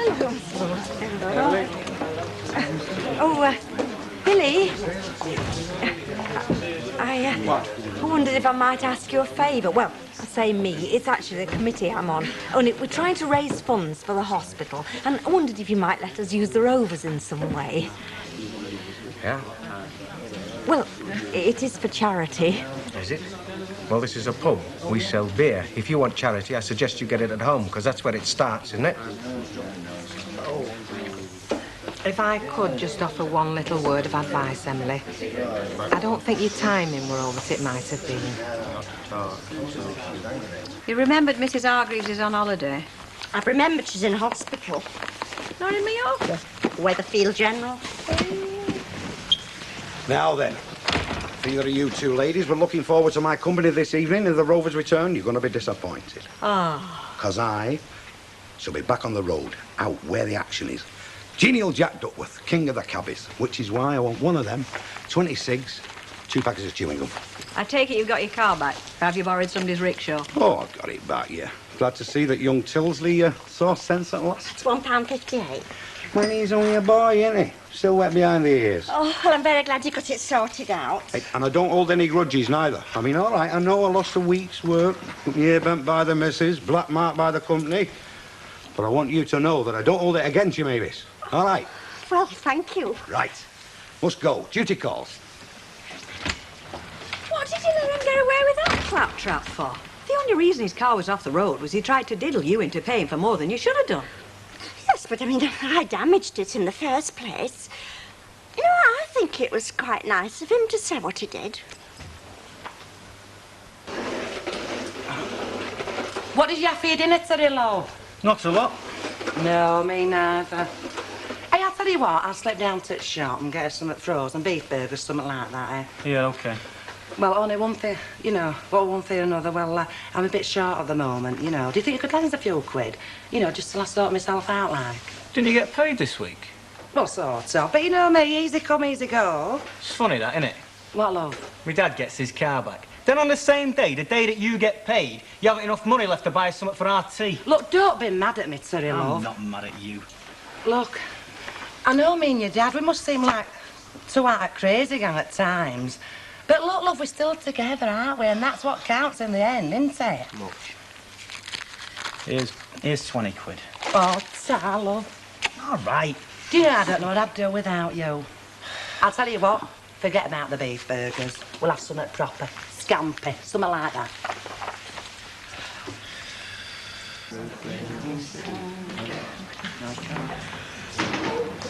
Careful. Good evening, sir. Good evening, madam. Evening. Pint half a lager, please. Okie dokie.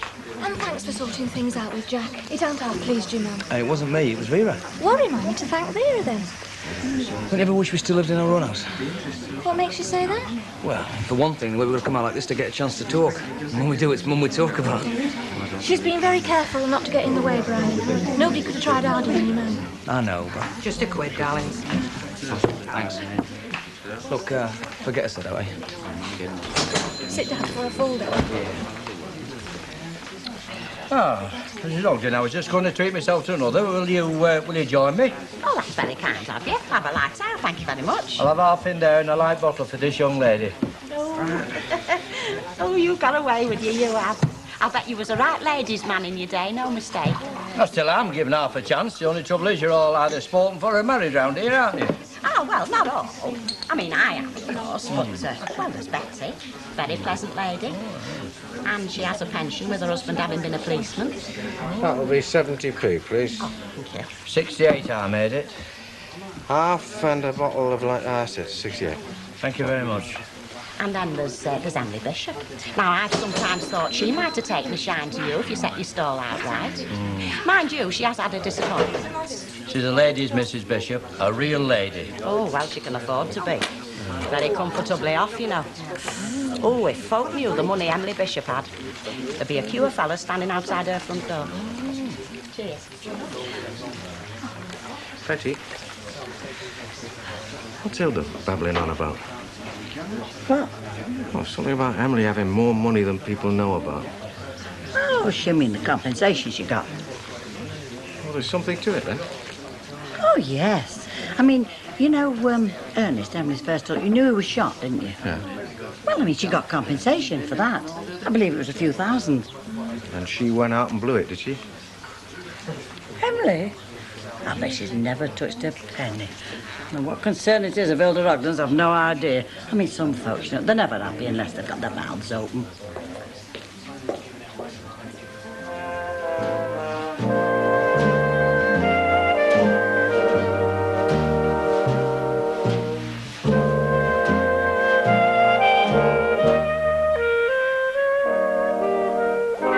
Next, today on Plus, the soap hour continues with Emmerdale, whilst over on Breeze, the best in Greek cuisine, Simply Greek.